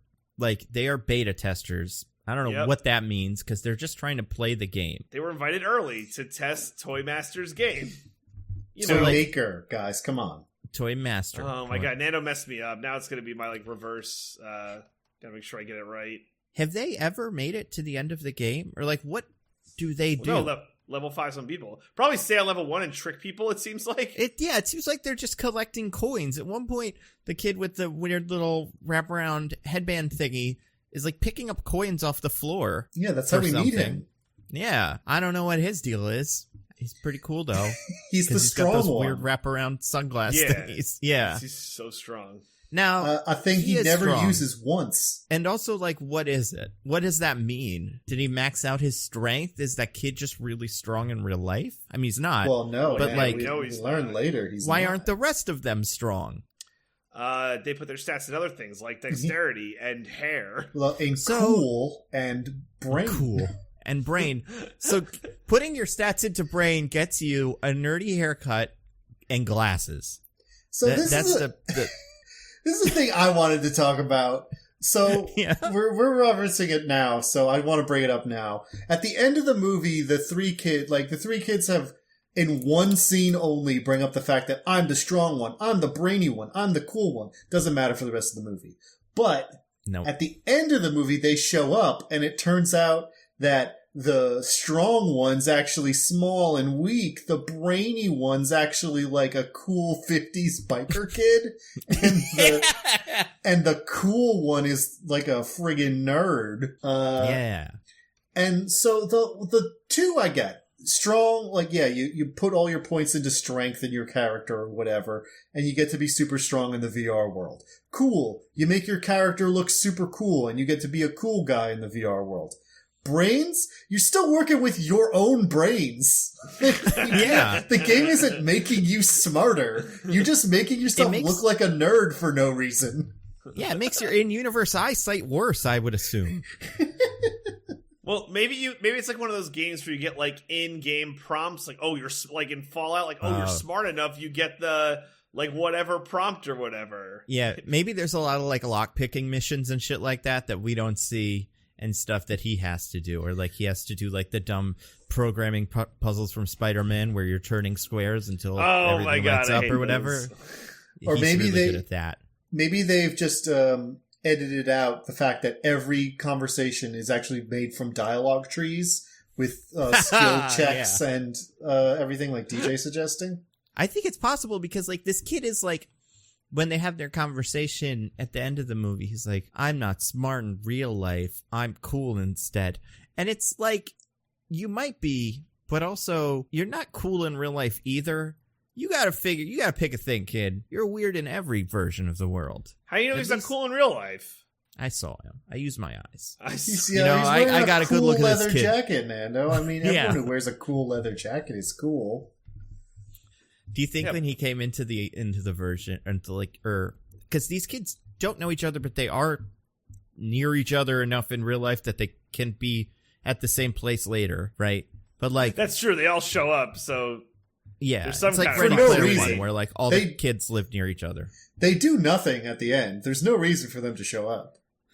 Oh yeah, but so what I'm thinking is like, I think it'd be funny if they all met each other. And then they had this conversation, and then the one was like, I'm not really strong, so I chose to be strong in the real game. And the other one's like, I'm really smart in real life, so I decided to be cool in the real game. And then the third one's like, I'm really cool in real life, so I try to be smart in the real game. And the other guys were like, excuse me? You think this is cool? Dude. Oh, no. It's like, you're a loser. You probably have another trait. Yeah, there's something else going on with you. You're not the cool kid for sure.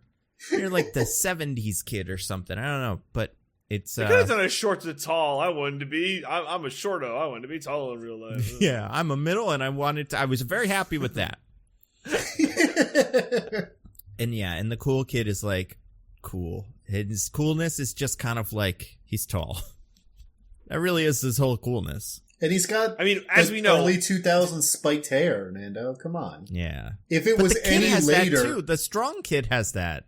if it was any later, those tips would have been frosted, and you know it. Yeah. Oh my god, we were so close. We were so close. But yeah, this movie's cool. So that's God. It really is hard to keep. Then track Junie of goes to so the much moon. stuff. Yeah, then Junie is accidentally trampolined into the moon. Well, he's an idiot. He shouldn't listen to those people.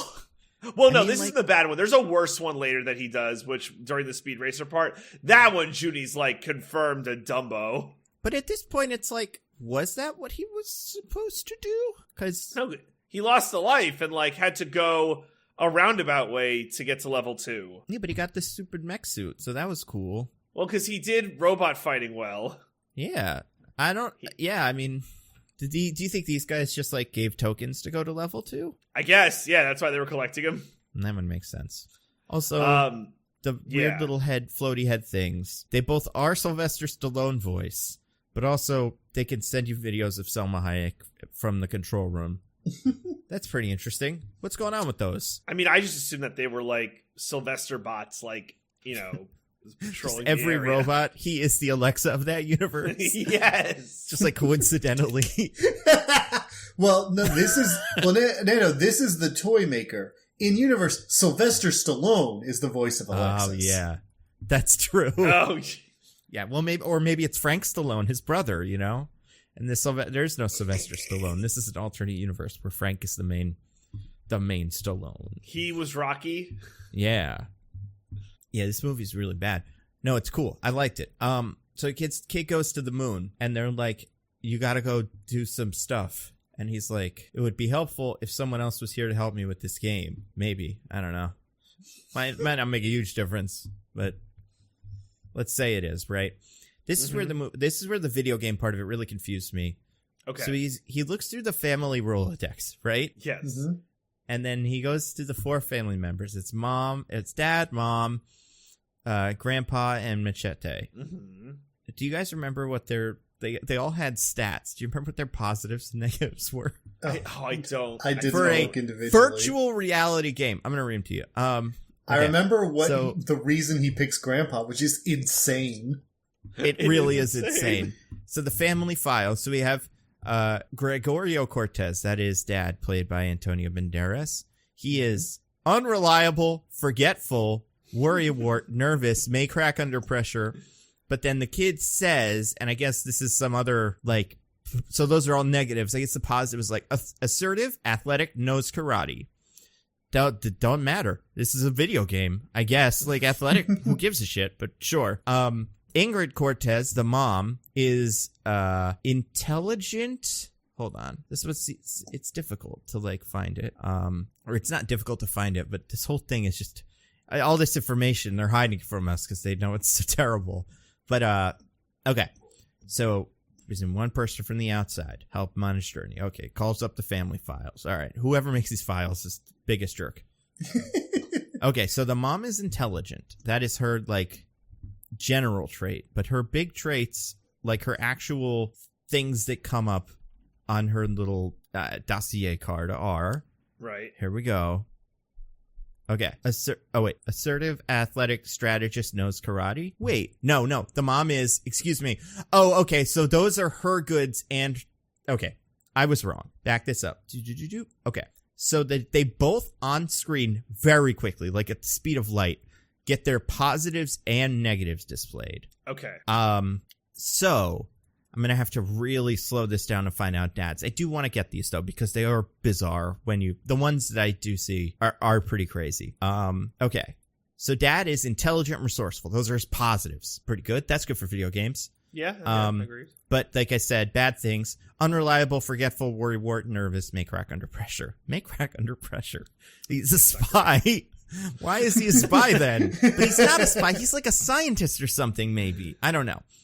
But okay, so mom, assertive, athletic, strategist, knows karate. Those are her positives. Her negatives are, oh my god, this it will not. My computer will not show me these files. You can't pause fast enough to... Honestly, it's fast. I'm looking at it now, too. Yeah, they're really on screen for like a millisecond. I'm just really trying to get at one. Okay, here's hers. Forgetful. This is mom's negatives. Forgetful, distracted, overthinks the situation, easily fooled. Again, probably not a good spy. Those are a lot of negatives. Valentin Avellans. This is the dad. He is superior intellect. It's Spanish. Oh. Wait, which one is it? Valentin Avellans. There you go. Yeah. It's just, it's 2 L's and it's Spanish, so yes sound. Gotcha. He is strategic intellect. That is his positive. Anybody want to take a guess at his negative? Well,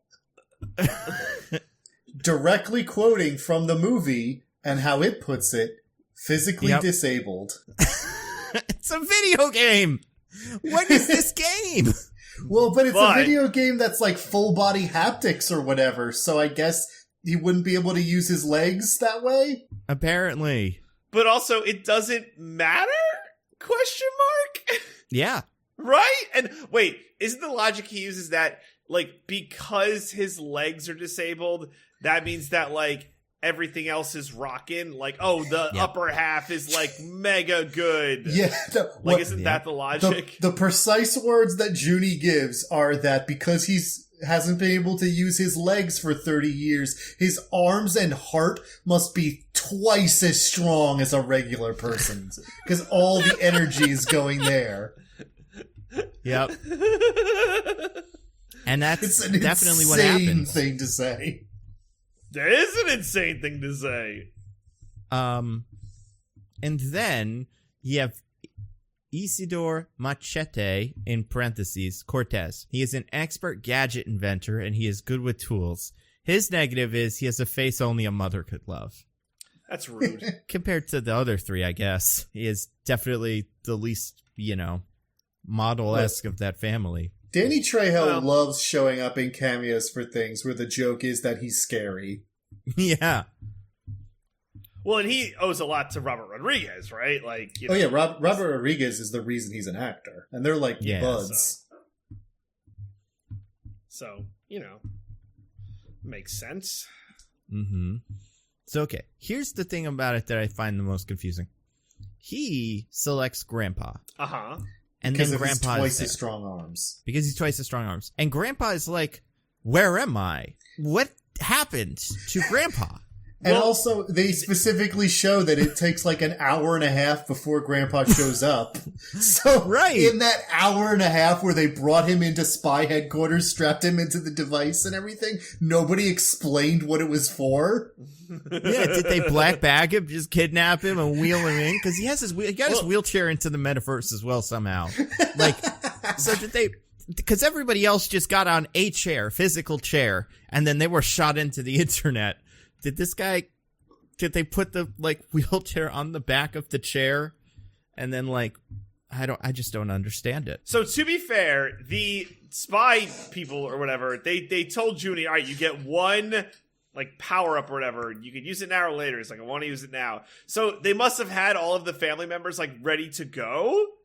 Maybe it was this is prearranged. Maybe it was Who Wants to Be a Millionaire, where they just told everyone to be ready and wait by the phone, and they'll get the call if he decides to use the lifeline, which I think is even what they call it. They call it a lifeline. Yeah, I think they do say, you got a lifeline. I mean that was back in the day when everybody loved the Who Wants to Be a Millionaire. So hot. But so then Ricardo Montalban comes in his fancy Corinthian leather chair, and he's like, "Hey, I'm Ricardo Montalban. Your grandpa, what am I doing here?" And then you're doing the game master thing. And what's Ricardo Montalban say? Tell me. I'm the one who put him into cyberspace 30 years ago. Yeah, I feel like his first reaction is like, I shouldn't be here. I want nothing but to kill this man. And everybody is like, you shouldn't have brought him to the cyberspace. And it's like, did none of you guys? Why wasn't this on his dossier? Yeah, you cleared Killed the game master once or whatever. Or Toy Man. Toy Maker. Well, the thing is that everyone except the Giggles, Salma Hayek, and Mike Judge seem to know this about Grandpa. Because later Carmen is like, why did you bring him in, Junie? The Toy Maker's the one who broke his spine. Yeah, I mean, they probably didn't think it through, though, because he does not have the use of his legs. He is twice as strong. Yeah. So you got to weigh the positives and the negatives. Maybe he just threatened them with his powerful arms and they couldn't resist.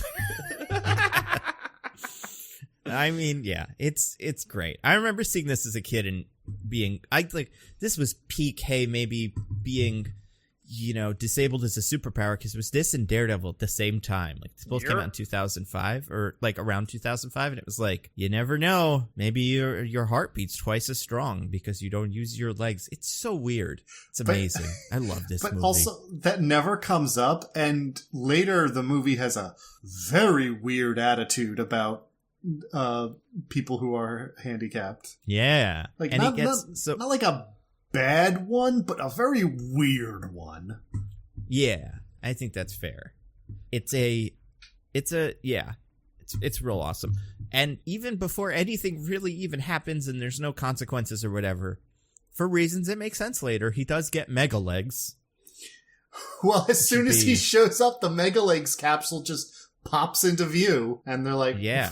Well, I guess we'll give you this power up, Grandpa. I don't need mega legs. Yeah. How funny would it be, though, if he was like, oh, sweet, mega legs, and then Junie took it, and then it was like, I really would have liked those legs. He's like, yeah, but I mean, we got you mostly for upper body stuff, Grandpa. I'm lower body, you're upper body, clearly. Yeah, I don't know if they told you, but I specifically picked you for your powerful arms. Did Toy Maker specifically put the leg upgrade into the game when the grandfather was put in? Like, was that part of the plan? It is, and he says that too. He's like, I gave you the mega legs when you came in so you could walk again. So that's the only part of this movie that makes any sense. But yeah. Well, what doesn't make sense is what does the Toy Maker want? I don't know. I don't know, man. We'll get to it at the end, but by the end, all of his motivations make no sense at all. Yeah. Quick question before I forget: Is Toy Maker in Spy Kids 4? Does Sylvester Stallone show up? I think I saw it, but I don't remember. Clearly, I don't even know what I thought that Jessica Alba was from the other one to not that one. So I never saw. I feel like that would be so great. So I don't know. I was just going off the rules of, well, if all the enemies become friends, then right, of course the Toy Maker has. He's not even really an enemy at all. We could try to figure this out now. What does he want? Oh yeah, I was going to say. So his plan is to brainwash the world's children. Seems to be the plan. Well, yeah. It's like if all the world's children are in the video game when he presses the mind control button or whatever, then he gets to control their minds. However, we never see him use this power, and exactly what he wants to do with it is literally the subject of one scene that comes to no conclusions and just rambles on for a minute before we switch to someone else. Yeah. These damn Vigima games, I tell you, they're ruining society. It's why kids aren't strong, because of these damn Vigima games. If we didn't have video games, kids would be all tough and manly. And, their arms and hearts would be twice as strong.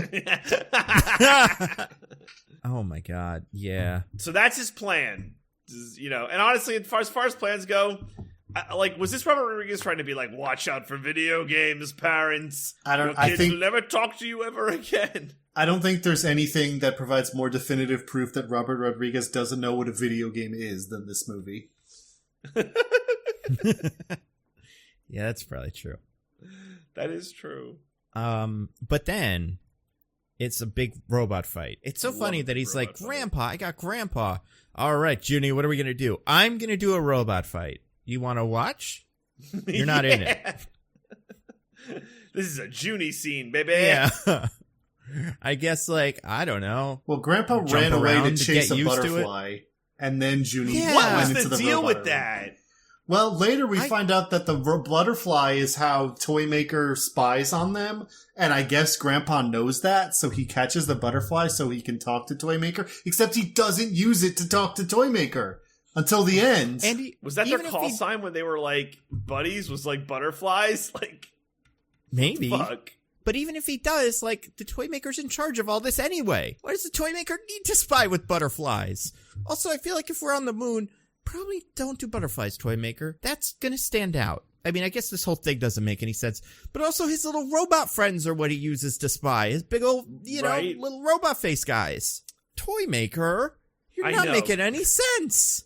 You're not toy making any sense. Yeah. Ah! It's too obvious. Too fucking obvious. Man. Okay. I want to talk about the robots fight. Okay. What is it? So this is this isn't level 2, right? Man, we're still on level 1. Still It's on like level 1. It's the gateway to level 2. No, it has nothing to do with level 2. Well, no, because I thought this is like how you get to level 2. No, he just gets sent back Okay. to Earth afterwards, and he meets up with the dudes again. Oh, that's right. He does get a better suit though. It's not for naught. But yeah, there's a robot fight. So there's this girl. And she's on a robot. And so these are giant robots like you've seen in Pacific Rim, except they have no heads. Right. They're headless giant robots. I really have to interrogate the logistics of this, because the way these robots work is you stand on a little platform where their heads should be. Treadmill. Like a sort of like almost like a treadmill, but like kind of just a plate. It seems like. It looks like it's just like a solar panel. But yeah, you just stand on that, and then however you move your body is how the robot moves its body. Which means we're 2 layers deep. He is in a haptic feedback whatever room playing the video game, and then inside the video game, he is in another haptic feedback thing controlling the robot. Goddamn right. That's right. Unless his haptic feedback thing is directly controlling the robot. Like it is and it isn't, because because he's all like, I don't know how to control this robot at first. Like it's a separate thing he needs to figure out and doesn't know how to do.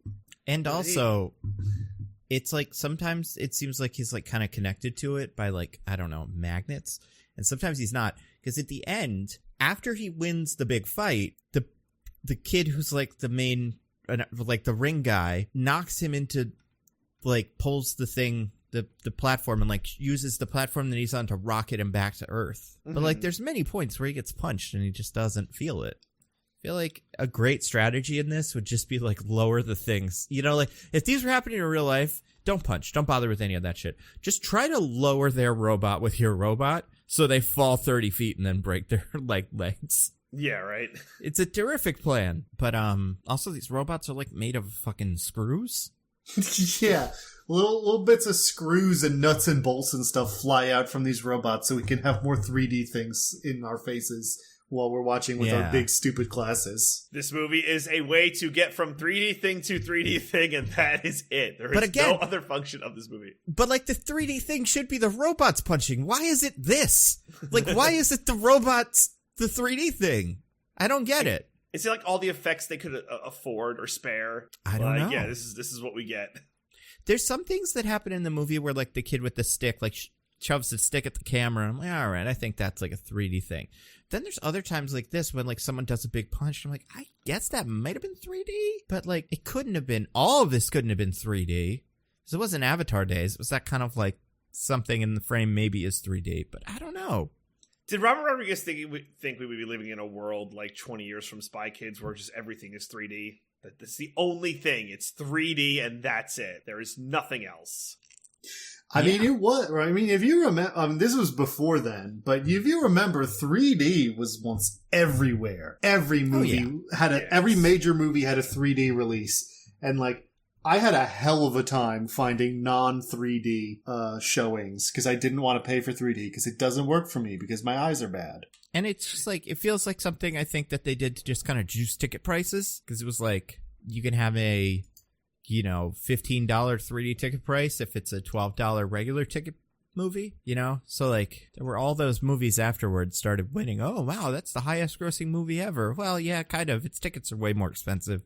So that's probably part of it. It's definitely not the whole story, but like a lot of those Avengers movies, you were like, there's a lot of 3D ticket money in there. So, Nando, Michelle told me that the glasses that you wear in the 3D cinema were the same glasses from the movie. Like those game glasses were the 3D glasses. That's do remember cool. That's cool.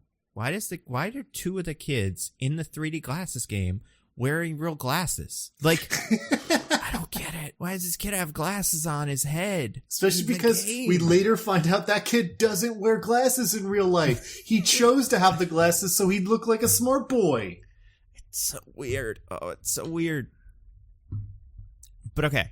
So, yeah, he wins the robot fight by running around the robot arena so much that the main girl's robot, purple girl's robot, like freaks out and then breaks. Classic spin move. Spin move. Imagine how boring. Like, I mean, the people in the audience, and talk about nightmare fuel. This movie there's one bit where the girl, and I'm only calling her this because nobody gets names. She probably has a name. I mean, I don't want to spoil her name, but it's Demetra. But is it though? Which I'm not certain is a real name. Yeah. So Demetra is like, in the beginning of the fight, knocks Junie's robot down, and starts mugging her. They're like doing a little like, yeah, to the crowd.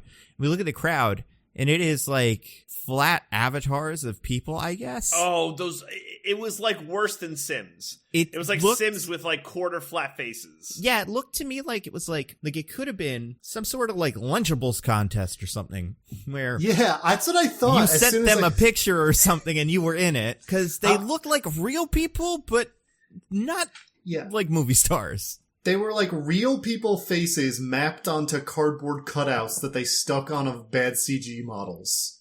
Yes. It looks really strange. It honestly looks very similar to the cardboard cutouts they have at real baseball games now. Yeah, that's true. Right? Oh my gosh. Yeah, that's where they got the idea. Weird and eerie. So what's his name? Junie is in love with this girl, kind of. Because I guess if you're 12, then she's like the hottest a girl could be. I don't know, man. Because she does cool fights and not girl things, that was. She's not like other girls. Yeah. Junie needed a love interest. But didn't he have one in the last one? And not, you wouldn't know this, but like, isn't that girl with the helicopter pigtails his girlfriend? His love interest, I think, but I don't know that they ever, He's two-timing her. Held hands. What I love. This must be so embarrassing for him. When they're doing the thing where he's like, I'm the one with the smarts. I'm the one with the muscles. I'm the one who's cool. We cut to her, and it's like, you can tell, it feels like everyone in the movie is struggling not to say, and I'm the girl. Yeah.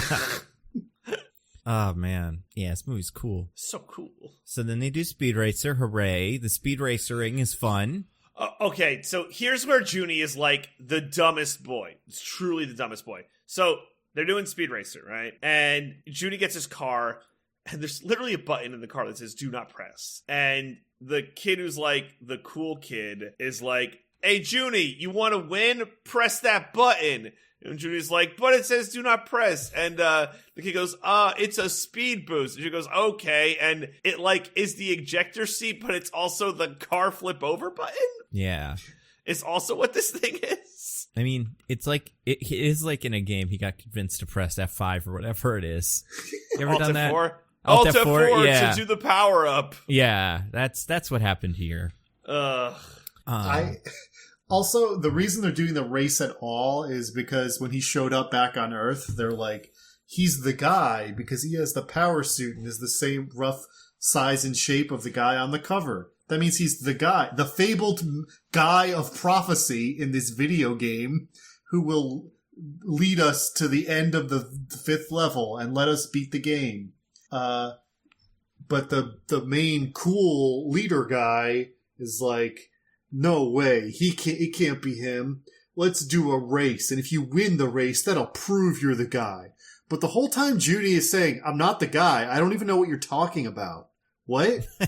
So it's like, yeah, if it turns out, they're even going like, if it turns out you're lying to us, we're gonna beat you up. And it's like, I'm not lying to you, I said I'm not the guy. It really is only because he has this stupid power suit on, which he just got at the end of the race because the guy was like, yeah, whatever, you can keep that, I don't care. Like, but yeah, he's just like, and what does that even mean? Why would the guy not be the guy? Like, why would the guy be like, I'm not the guy, though? How fucking cryptic is this game? And also, what does it mean? Who gives a shit? Who's the guy? Like, is the guy a real person? Does this prophecy come from some sort of real book? Like, from, like, ancient times? But we meet the guy. At some point, like, we learn there is a guy. Well, but is that the guy? Yeah, I don't know if that's the guy. It must be the guy. He had 99 lives. Right, but so is that guy a real human guy who's playing the game, or is that a game construct?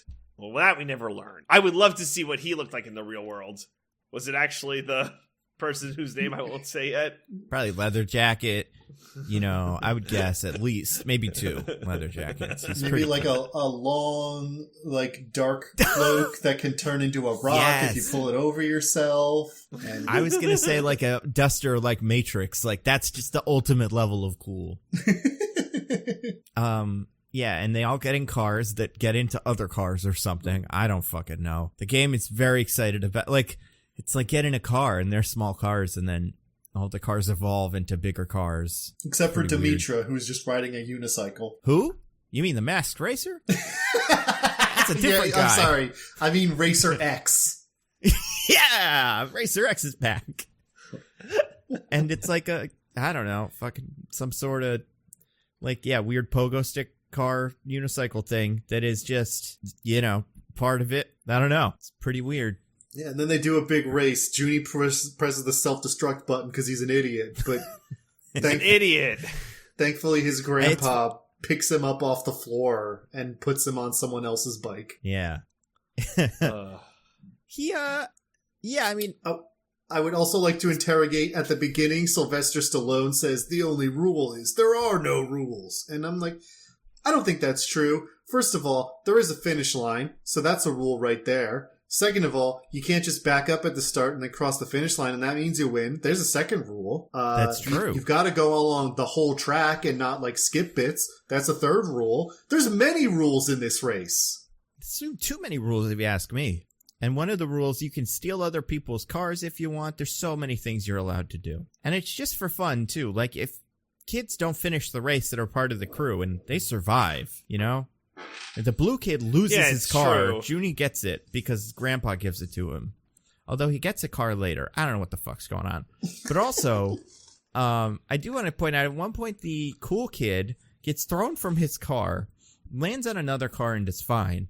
But while he's in the air, he loses like 5 lives. It's insane. The live system is, it's terrible. They need to do like an HP system, or like just don't have everything make you lose a life. Yeah. It's like I followed what was going on. Like it can be obvious. Well, I like you said, I don't think Robert Rodriguez knows what a video game is. So I think that's some of what was going on here. I think the smallest thing that causes a person to lose a life is later Junie gets tapped on the chest with a single finger, and that makes him lose a life. And what's the crazy? He loses half of a life. And what's the craziest thing that doesn't make a life get lost? Oh, that I can't remember. All the car crashes. The that car happen exploding, here. yeah, right. Yeah. All the car crashes. A lot of those. Those all mostly cause life loss, I think. Like, I feel like there was one for Junie lives? where I'm like, yeah, I don't know. I feel like there was one with Junie where it's like, really? He's okay? Yeah. You sure about this? I don't know. Do you have an example? Well, there is later when they all get... So later it turns out a hazard they were worried about is actually safe. But they still find that out by getting, like, smashed in the face with rocks, which does not seem to cause any life loss. Yeah. That's true. Yeah. You know, classic rocks, it's like, oh, they're so soft anyway. It's, you know. I mean, if you have the power suit or whatever, it's probably okay. It's true. Pretty good. No fears with the power suit. Also, like, this race doesn't make sense because at one point, Junie does really well, gets ahead of everybody, comes to just a cliff, and it's like, no, you're supposed to just fall off the cliff. Mm-hmm. How's he supposed to know that? It's like one of those Hot Wheels races you guys did when you were just doing a bunch of people's custom tracks. Oh, yeah, the bullshit Pretty much, ones. yeah. Good arrows, you know. Because Junie does lose some lives free falling. And, yeah, I do think it's funny. I like the idea that they think he's a wizard, but I would also like the idea that they think they've just found an old man who's following them around for no reason. You know? Like, is he also a beta tester? Oh, yeah. You want all ages and perspectives in your video game, so. They convince him he's a wizard, right? He's like, this is a secret wizard. And it's like, I think that's an old man, dude.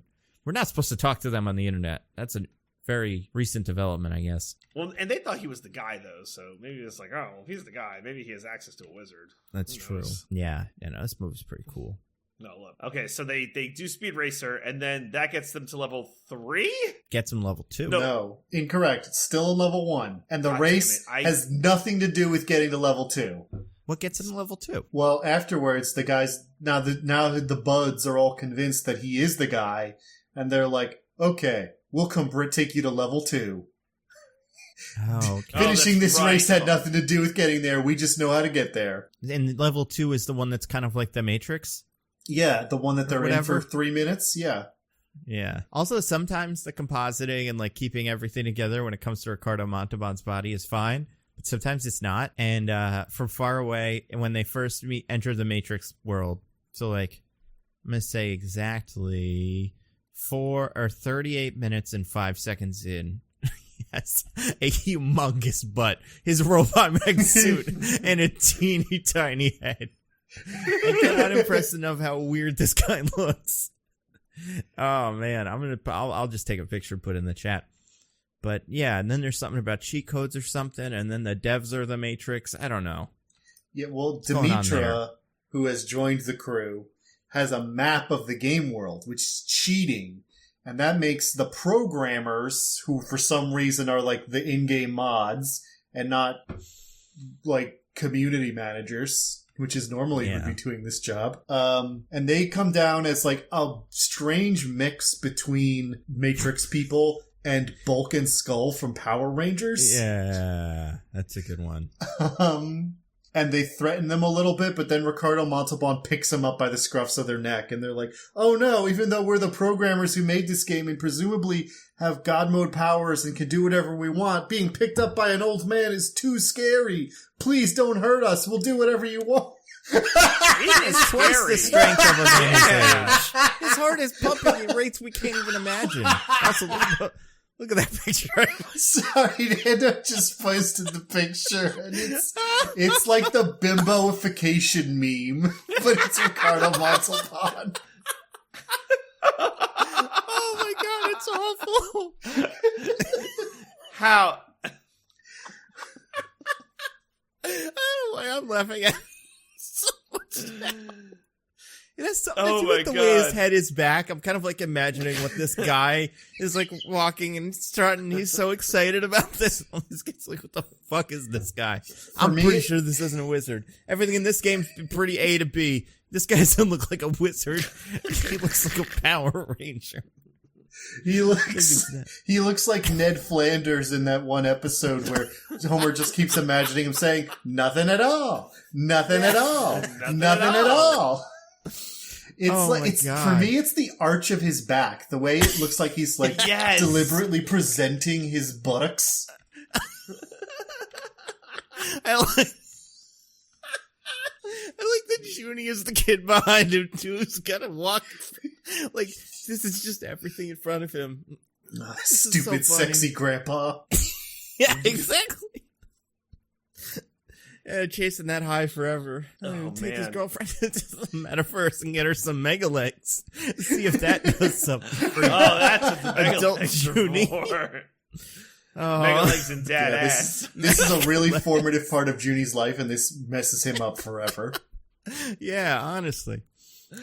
So yeah, I don't know. I can't stop thinking about butts. I don't know why. Big red butts at face level too. There's something about the height. That's the other thing that's funny about Mega Legs Grandpa. He is both, like, he is a tall person, I assume. Like, I don't know, Ricardo Montalban. I feel like I've seen him in at least, the Star Trek movies, and he's probably of normal height.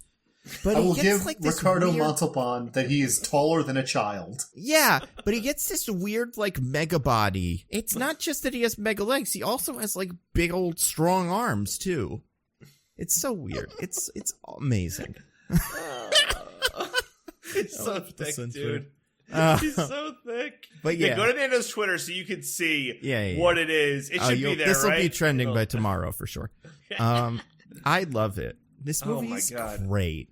The fact that this is what they did for it is absolutely phenomenal. I'm so impressed.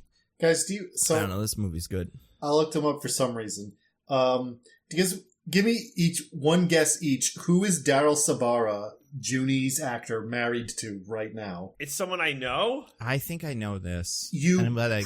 I am pretty sure you have heard this person's name before. Gosh, what a weird game. Who is Daniel Sabaro married to? Daryl Sabara. Daryl Sabara.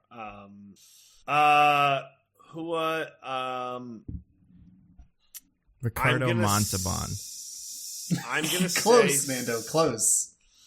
I'm gonna guess Miranda Cosgrove. I got no guesses. Not as far off as you'd think, DJ, because he's married to Meghan Trainor. Oh my God! Was she? She was the other one in that show, right? No, she was all about that bass girl, right? Yeah. Wasn't she in that? I'm thinking of Jerry Trainor. Yeah, no. Meghan Trainor is only a singer. She's not an actress. You know who this guy is. He was in all of the Yeah. Did you think that was I'm like him? Trainor. That was it because I'm just thinking of like the credits, right? I'm like Trainor. It's like, oh no, it was Jerry Trainor. Gotcha. No, I did not confuse Jerry Trainor from Meghan Trainor. Okay. Well, if nothing else, I just saved this. Good for him. I just saved this from some tweets telling us that, so you're welcome. Yeah. Thank you. But okay, so then they go to the next level. Back to Grandpa Montalban's juicy ass. Yeah, so it's on Twitter now. Go enjoy it. We haven't really talked about this yet, by the way. Sylvester Stallone is in some weird room, and he has multiple personalities or something. I'm not sure. What's going on with him? They're like AIs or whatever. He's programmed different facets of his personality to talk to him. I guess because he's been in the cyberspace realm for 30 years, from longer than the internet has existed, which is really impressive. Yeah, he's got to be super happy that this didn't turn into nothing. The internet took off. Otherwise, he'd just be in somebody's CD-ROM drive or something. Yeah, This is Mark Zuckerberg's dream, by the way. We could agree. This is what Mark Zuckerberg wants. To be in the metaverse with his personas. I mean, imagine those mega legs on his bizarre body. Oh my God. Do you think that in the Spy Kids universe, the entire internet is just built off of the toy maker's cyberspace prison? Yeah. Do you think him leaving the internet is a big problem? Because Google stops working and it's oh shit, he was the whole thing. We can't get back in there. You got to pull a lot of levers or whatever it is you do. Yeah, it turns out the internet doesn't work without you, toy maker, so we're putting you back in cyberspace. So then they go do some other thing. I don't know. It's amazing. So real quick on these multiple personality things. So we got there's three kinds of Sylvester Stallones. We got a hippie Sylvester Stallone. Yeah, he's a long-haired peace loving man. He's yo, it's all good, man. Peace, love, no war. Then the other one's a military guy, I think. Yeah, it's specifically a World War I German soldier. He's got the Pickelhaube and everything. Yeah, Great. Kaiser Love Game it. Man or whatever, Gamester. I already forgot what this guy's Toy Master. That's Toy Maker. Oh my God! I decided it's Toy Master, Kaiser Toy Master, and then there's also Scientist Toy Master. Yeah, bald scientist. Why does he have to be bald? Because that's how you know he's really because smart if you're right? smart, you have male pattern baldness. That's why I'm losing all my hair. Apparently, I didn't know that was a trait associated with baldness, but hey. Cool. He's looking terrific. Something to look forward to. Am I right, gents? Yeah. It's the most. This is my favorite part of this movie is Sylvester Stallone and all this weird nonsense he's doing. He's so weird. It's so funny. He's giving it his all. To be fair, he is really in it. So good for him, man. I appreciate it. I do think Robert Rodriguez is probably a good director. You know, except for that whole make kids act in front of nothing. Yeah, and also, like, you know, Boba Fett. But, I mean, like, I think he's good at going, like, all right, here's what you're gonna do. Just act like you're in the used car commercial. Just, like, go crazy. And they're all like, okay. And then they do that. I feel like he feels like he must be really encouraging. You know, it's like, oh, you can do it. Yeah, that makes sense. Do stupid voices, Sylvester Stallone. It'll be awesome. Are you sure? Yeah, it's gonna be so cool. You don't even know. And then It's gonna be so funny. It's gonna be like coffin flop funny. It's just gonna be the funniest shit. It's pretty good. I really liked it. He was cool. Pretty cool guy. What do you guys think of the next game? Is this next one stick fight? They do stick fighting. Fight, yeah. Lightsabers without lightsabers, but you hold it by the lightsaber. This is level 3, by the way. After it took over half the movie to get to level 2, they're in level 2 for a single walkway, and then they're in level 3. Yeah. I mean, we got to fit this tight 90 in, Diggins. You know, it's very important. Why did we spend so long in level 1? Is establishment. We got to understand what the game is. Our characters. Well, we failed. I don't understand what this game is even a little bit. You get it. You know, it's like one of those normal games. Yeah, it's Ready Player One. That's what I've decided. I've decided it's Ready Player One. This game. So they do karate, like they do like stick fighting, like American gladiators at each other, and sometimes the sticks have goo and sometimes they have hooks or whatever. Well, but first we have to get Arnold, the strong one's tragic backstory, so we can feel bad that he might lose. I wanted to talk about this. Could you talk about this, Diggins? Because I have some thoughts. Yeah. So the thing of level 3 is that Sylvester Stallone makes 2 of them fight, and one of them has to die. Everyone else gets to go to level 4. So the second before, like the very moment before we find this out, Junie for no reason goes, "Hey, why are you playing the game, Arnold?" And then Arnold like turns to the camera and spotlight goes up on him and he's like, "My family is poor and I want to get all the cool money at the end of the game so my family cannot be poor. I need the Ready Player One riches from this game." Yeah. That's why I play. That hashtag why I game. Some people play to win. I play to create, or to God, what is it that Square Enix president said? I don't play for fun. I am not, you get it. I cannot recall. Sorry, Diggs. Well, listen, the important thing is that I got the idea of the joke out there, and now you all know what I meant. Yeah, I agree. I think that is the most important thing. Yeah. So yeah, this kid is poor, but he's going to become a bazillionaire by beating this game. So yeah, that's why he plays. He plays for cold, hard cash. And he almost kills Junie. Is this where Junie gets down to half a life, or is that later? Yes. This is... Okay. So yeah, somehow Junie gets to half a life. Well, because Arnold keeps beating the shit out of him. Because Arnold's way better at the video game. He goes from 1.0 to 0.5. What the shit is that? Is it like, shut up, don't worry about it, DJ? All right. I don't know. But then, what happens to our hero as he's about to horribly die to Arnold's hand so he could pay for his mom's, teeth surgery or whatever? There is a substitution or something. His tag. There's a tag. His tag, yeah. And it turns out the girl that he just gave all his health points to. Oh, yeah, he gave her a health blow pack, him, like, no more health points, thanks. We were, at least use the health points, find my sister, I don't know. Also, I won't die in this situation. Like, I'll just come back and try it a different way, you know? Like, but it has taken him 10 hours to get to this point somehow, so there's simply no time. I guess so. I just don't understand, because there's that weird moment before this where he gets all the life points, and then they're like, wow, life points, you don't usually get those, that's pretty good. And then he gives them to the girl. And then the next thing she does is die and, like, destroy all the points. It's terrible. Just terrible. You know what's terrible? Grandpa should have been the one to tag in, not the girl. Should have been Grandpa. Well, but Grandpa... How legit would that have been? Grandpa's the only person who needs to get to the end, because he's the only one who accomplishes anything in this movie. Well, Grandpa knows something that we don't know, that I still don't quite understand, but he seems to have some sort of terrific wisdom. It's because his brain is twice that of the normal brain. Yeah. He's All the blood that should be crippled. going to his legs is going to his brain, making him a genius. Exactly.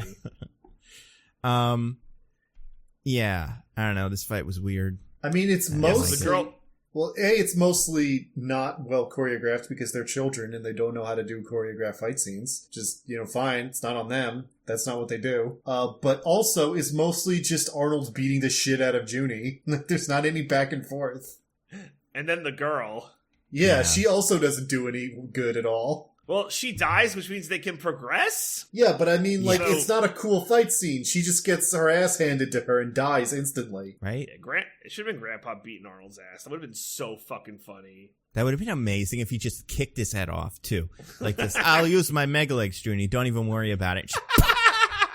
Killed little Arthur or whatever his name is. Just fucking destroy him. Sorry, kid. Your family will languish in poverty while my dad invents brains or something. I know what my dad's doing. Well, He that's also said, I want to say the kid uses the word poverty, right? Yeah, right. Yeah, he does. That's great. This movie's awesome. And then they find. By yeah, the way, sorry. we just say this never comes up again. It never comes up again. Oh yeah, he's still poor. That kid is. It's over. I mean, this was his one shot at getting out. Sorry. Yeah, it's like, get fucked, kid. I had to find my sister, who I guess is in the computers now or something. But sorry, you're poor. Yeah. But then, so the fight ends, and then they go to level 4, I guess. Yep. Yeah. And Again, That's where Carmen is. Almost no time in level 3. It's just super easy to progress through the levels now that they've, spent 10 hours in level 1. Well, level 1 was very designed. There was a lot of character to it. Levels 2, 3, and 4 are just kind of like floating platforms in some sort of space. Like, there's nothing to them. It's not like a movie like this you would assume, like a Ready Player One, although Ready Player One also isn't very good at this. But, like, it's not like this one's Mario and the next one's Zelda or whatever. Like, there's no inspiration from games. It's just walkway, like American Gladiators, walkway, Surf's Up, Lava Man. But, like, yeah, it's really weird. I don't know. It's great. I love it. So cool. So funny. So cool. So cool. So cool. So okay. So then they meet the sister. Yes. Now Yes. I don't remember this, but her and Junie have some sort of telepathy. Yeah, I don't know what that's about. I don't remember that from the other two movies. Maybe it was Is that established like a at some video point. game thing? Maybe it's I think video yeah. game telepathy. That's what I was thinking. I was like, is this supposed to be like in-game chat? But it seems like it's maybe just a thing they have. I have no idea. Yeah, I think it's like a twin thing or like a brother sister. Not because they're not twins, but like a brother sister yeah. thing. Yeah, And, DJ, you wouldn't know about this, but Nando and I both understand that if you have siblings, you have instant telepathy powers with them. Oh, that's cool. It's very location based. Like you have to be You have to be within a close. couple, feet of them. You have to be on the same level at least, but It's not as it useful helps as to be sounds. close. No, yeah, it sucks. And and then they find her, and she's like, "I don't really buy any of this. This is all stupid." And her DJ, do you want to explain what her deal is in this? Oh my god. So, she has the most insane costume. So, her left arm is like a big, it's on the poster, it's like a big, like, robot arm. But it's just like hanging like an appendage, and it looks so uncomfortable, and the proportions are like way off. Like, that must have been so uncomfortable. Yeah. Felt so bad for Alexis Vega. Yeah, it was awful.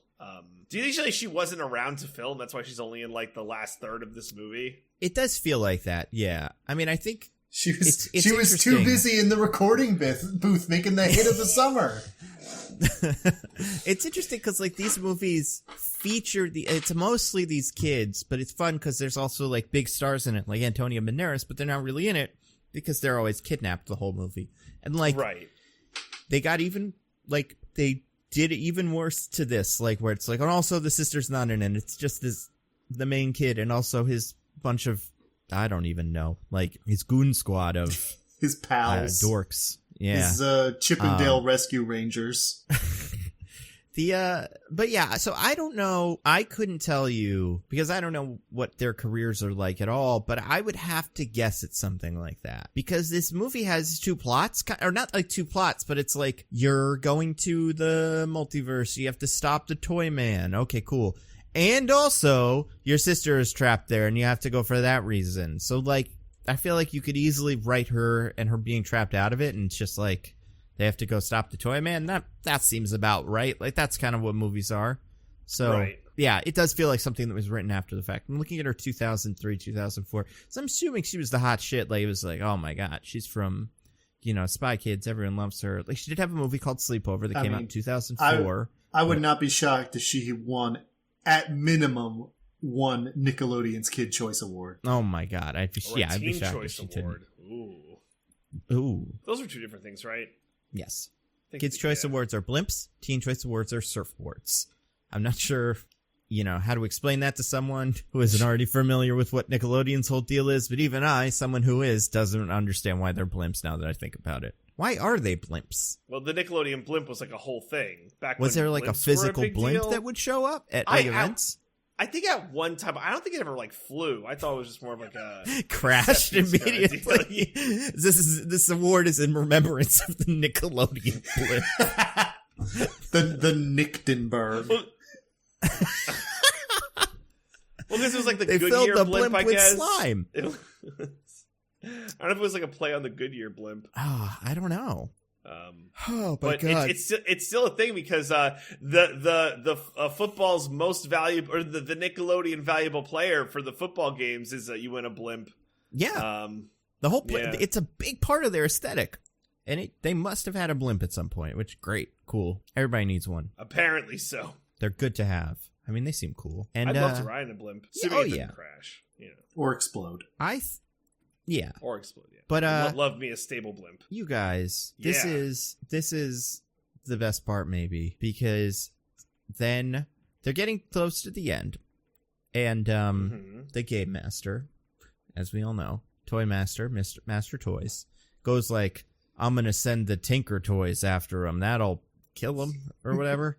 Yeah. And even though I keep getting him a little closer, it seems like I don't want to kill him, but let's do that anyway. It's very inconsistent exactly what the toy maker is trying to do with these kids. Yeah, it's very strange because he definitely wants to string Ricardo Montalban along, but then he doesn't seem to want to, he doesn't want him to get to level 5, so I don't know, maybe he's just bored. But so the Tinker Toys, even though I think that's like a thing, it's not that. They're just little robot guys with like chompy mouths. And then there's lava. And the kids are like, which one's more dangerous, the lava or the Tinker Toys? And then one of the kids is like, obviously the Tinker Toys. I'm like, I don't think so, buddy. I think you can beat these Tinker Toys. I don't think you guys have a plan for lava. But they do have a plan, and it's pretty good. But yeah, that assumption bothered me. Could you describe that plan in 3 words, Nando? I'm going to need 4 for a name. Rip that wave, Junie. I remember seeing that and being like, that was my favorite part of the whole thing. And then there it was, so I had to screen cap it. I'm sorry, DJ, I cut you off. What did you want to say about the Tinker Toys? I feel like it was like, would you rather fight... what is it, like 1,000 duck-sized horses or 1 horse-sized duck? Like, that's what it felt like. Yeah, I mean, it's like, would you rather fight 1,000? Would you fight 1,000 duck-sized horses or jump into some lava? I'm like, I don't know. I'd fight whatever instead of the lava option. It's lava. Like, what are they gonna do? How many lives can I possibly lose to these things? Slower or like faster than I lose by just jumping into lava. But they surf, so it's cool, and they don't die from it. But that is not communicated to anyone making that decision. The sister just does that, and it's fine. Yeah, from their perspective, Carmen just jumps off a cliff to her death. Which, like, who gives a shit? Just do that. Start over. That's how video games work a lot of the time. You just do it again. Well, but then we have to spend Then we have to spend the 10 hours on level 1 again before we can just zoom through the other 4 levels. Yeah, that's true. Just no time. But yeah, so then they go and rip those waves. By the way, since we're at the big lava surf now, update from my friend who is a certified Halo expert TM. He says, I don't think there's any lavas in Halo 1 or Halo 2. Definitely not Halo 1. Okay. All right there. Well, maybe they got it. This is the only time anybody in this game knew any in this movie knew anything about any game. Yeah, Someone pretty sure lava they is in name drop Halo. Halo and Metroid. Yeah. And they say it's not lava, but like, what makes something lava? The thing is, it's funny because they say it's not lava in Metroid, it's molten magma because they're underground, which is actually a salient point about the original Metroid. It is entirely underground, so it would be magma, but which is an incredible level of video game knowledge for the writers of Spy Kids 3D. Do you think that nerdy kid was just like, by the way, you guys, I have a real fact that I know because I'm a nerd? And then they just left it in? Possibly. Probably. Yeah, I don't know. This movie's awesome. Oh, and then we get to the final, because they survived this, because it's... Yeah, they go in, lava's like, just water. Lava's cold. Mm-hmm. They're like, it's cold. And I'm like, you should have noticed that before, just right now. Yeah, you should have noticed that when you didn't get vaporized instantly when you came within 20 feet of it. Yeah. But also, why? Why was it cold? I don't know. worry For a about second, I thought it was going to be like soda, but I don't think it was that. I was like, oh, it's like orange soda, but it's not. It was the laziest Deus Ex Machina. Also, ever. The reason they find this out is because Mike Judge and Salma Hayek realize that Ricardo Montalban is going to want to free the toy maker. So they're going, we have to stop him. And now they can, like, hack and affect the game, I guess. Oh, which yeah. they have not done at any point to help Junie in the past 12 hours. Yeah. But do it That's now right. to spawn a lava monster to kill them so that Ricardo Montalban doesn't free the toy maker. Yeah. And then the lava monster throws rocks at everybody's head and beans them and causes them to fall into the lava, none of which makes them lose any lives because the lava's cold, so getting hit by a rock is fine, I guess. And drowning. Like, I mean, they don't drown, but like, they probably should. One of them should at least, heroically drown. And then they go into like an underground cave that's where they're supposed to have been. Yep, it's That's where good. the big door to level 5 is. And then because there is no plot point in this movie that is allowed to come up more than 10 seconds before it's relevant. Yeah! Oh, this is great. The one kid goes, I've been reading the game manual more, and then in addition to the guy, there's also someone who pretends to be the guy called the Deceiver. So I think Junie's the Deceiver and we should kill him. And the goon squad here are all instantly like, that sounds reasonable. Let's murder this child. And it's also in the like, game.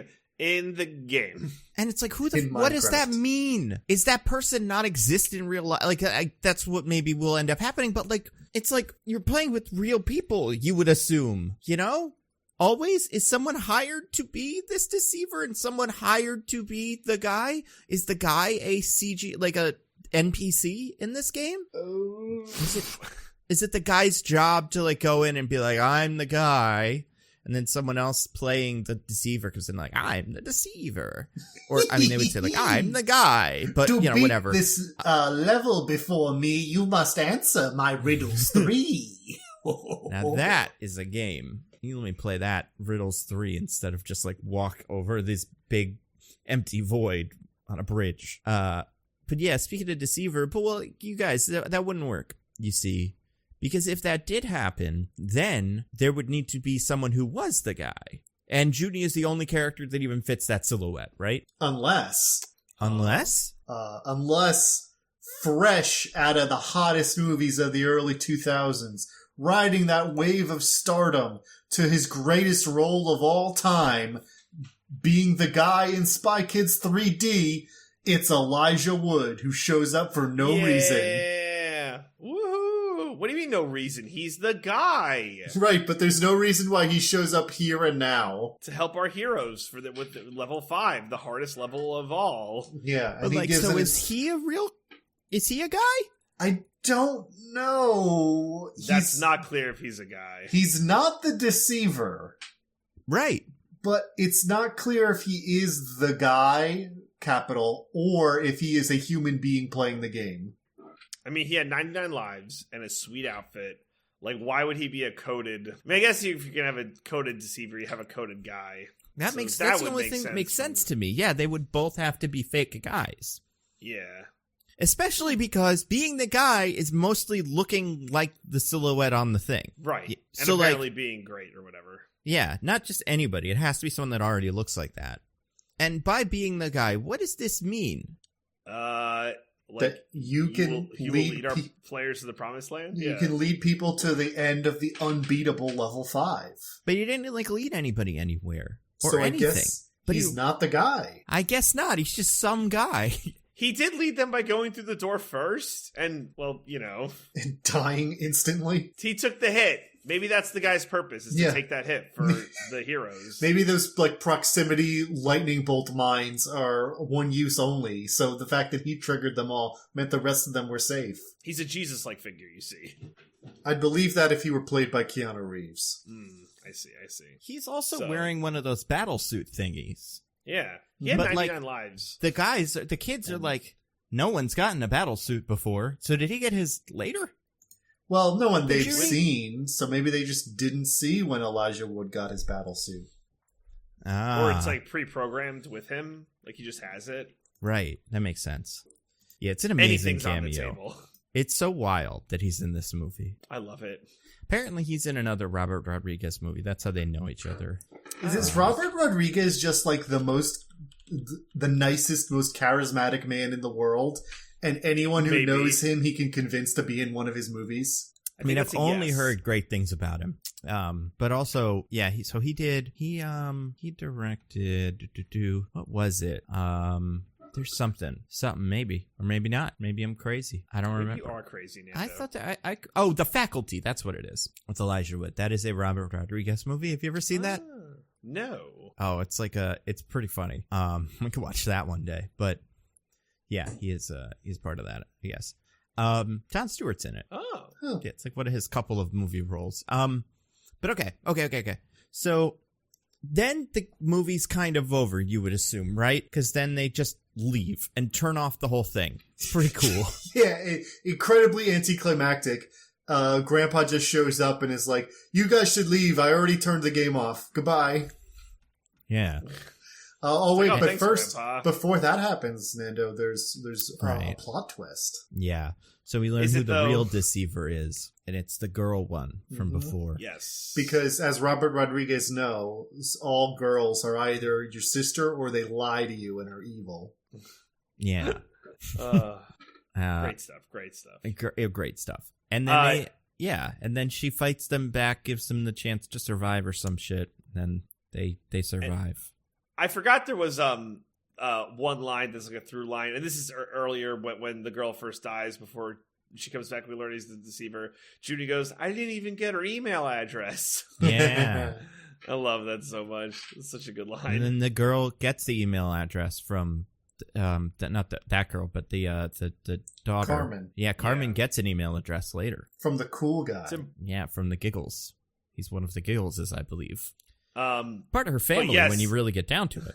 No, it's a little weird. What is family in this universe? Yeah, everyone's your family. It's like you live in Iceland. Yeah. Yeah. They so then the movie ends because it's like we did it. Right. That must have been it, right? Yeah, Demetra being the deceiver kind of doesning matter at all. It's just sort of something that happens and then they leave. Just like Arnie being poor. Doesn't matter. Yeah. Oh, also, Junie and Grandpa have a really weird conversation where Ricardo Montalban is like, "I could never be a hero in real life because I'm in a wheelchair. Do you promise to think of me as a hero even though I'm in a wheelchair? Then I'll go back to real life." And it's like, I guess this is well intentioned, but it's coming off very condescending, movie. I mean, I get it because he says his line specifically is like, "You looked at me like I was a cool tall guy in my wheelchair, or when I was in Mega Legs. With a Will thick you ass. Remember this big old butt when we're back in the real world. With an You ass don't as see it because I'm juicy always as sitting Rob down, but it's Stark's. incredible, Junie. Just remember this butt. My ass has not been this toned in 30 years. Yeah, I've been using most of that, all those muscles for my upper body. I've really let my butt go to get atrophied. Like, what is, like, Junior, remember me that time when we surfed through lava? The way you looked up to me as your hero. You didn't do anything. You were never part of it, Grandpa. You weren't even there for the robot fight. Not like cheering me on or anything. He's just like, he was like, oh, you have mega legs. That'd be pretty cool. And then he jumped around, and Junie was like, is that what you can even jump? And he's like, I could do more than that. He showed up in the car for a second, and then nothing else until this very moment. It's wild. Oh, I love it. Also, he says he wants to stay. How would that work? I don't know, but Right? he should, Like, maybe. Like, It's a video game. You can't stay. Actually, how was Toymaker, like, how was he, like, pooping the whole time or whatever? Like, how'd that one work? it's Toy Master, DJ. He my was bad. pooping in the, he was using internet to Being magic it trolled, away. everybody. So I don't know. here's because- another question: Does Toymaker have his real body somewhere in the world, and That's it's just what I'm his trying to get mind to. that's in cyberspace, or is his entire physical body been transported into cyberspace? I'm going to That's a say good entire question. physical body in cyberspace. Well, yeah, why good- why not? Because he ages, so That's true. he Yeah. seems to have True. aged in the cyberspace world. He probably didn't look like that 30 years ago, although we never see what he looked like 30 years ago. There's never any kind of flashback Young or Ricardo something. Montalban beat up an old man and left him in the metaverse until he was also an old man, and everyone's like, oh my god, you're not that cool of a guy. Look at how weird this old man you beat up is. Look at his leather jacket he's wearing. Look at his hair. How could you be so cruel, Ricardo Montalban? Oh man. So hold on. Okay. So I did want to say one other thing real quick before the very end. And I guess, like, so we were getting at this, but, like, the grandpa wants to stay in the, seems to want to stay in the metaverse. Mm-hmm. Like, but he's not allowed to. Well, But, like- Junie convinces him. He's like, I'll always think of you as a hero, Grandpa. And then he leaves. I feel love like your sweet ass cheeks. you could also be like, hey, grandpa, it's a video game. We could do this later. This will be a fun activity. Like, maybe the video game is evil, but, like, when we get the bad guy out of it, it's still, I guess, there? You would assume? Junie is under the impression that he flipped the switch to destroy the video game that's just hanging out on level 5 where normal players can access it for some reason. Yeah, that sounds very much like Ready Player One, too, where it's like, there's an Easter egg in the thing, and if you press the button, it destroys the whole reality. They really did just, what's his name? I'm Ernst telling Klein you. loves this game, or this movie. Mhm. So I want to see if he watched it that fateful day when he wrote Ready Player One. Probably. But then, Mike Judge points out that the switch to destroy the video game is right next to the switch to let the toy maker back into reality. I love it. What goofs? Now, the toy maker can't have switched this, I imagine. I guess not, because he's trapped in it.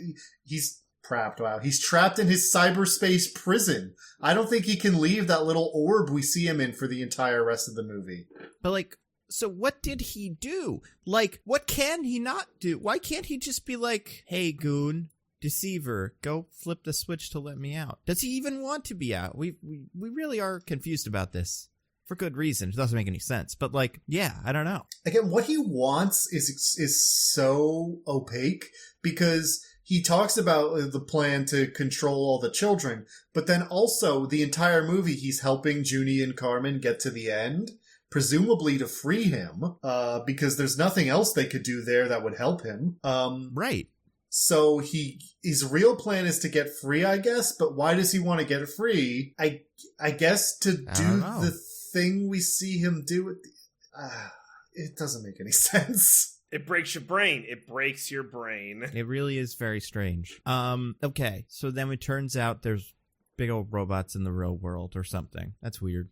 Well, yeah. Now the thing, I guess, because the switch that freed the toy maker also made a bunch of other stuff in the game real in real life, but you can still only see him with the big dumb glasses. Yeah, but what does that mean?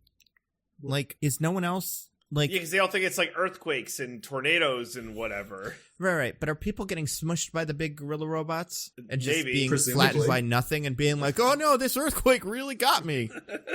I guess so. These people are idiots. Planes and helicopters are just like crashing into it. Yeah. Oh, wow, that guy just wrestled that earthquake to the ground. Someone's kicking the earthquake up tall. That's actually doing some good. And then they're like, "Oh no, it's big old robot guys, big old robot monkey man." And then they call the whole family. They do an Avengers Assemble, and it's amazing. Yeah, they do. Mm-hmm.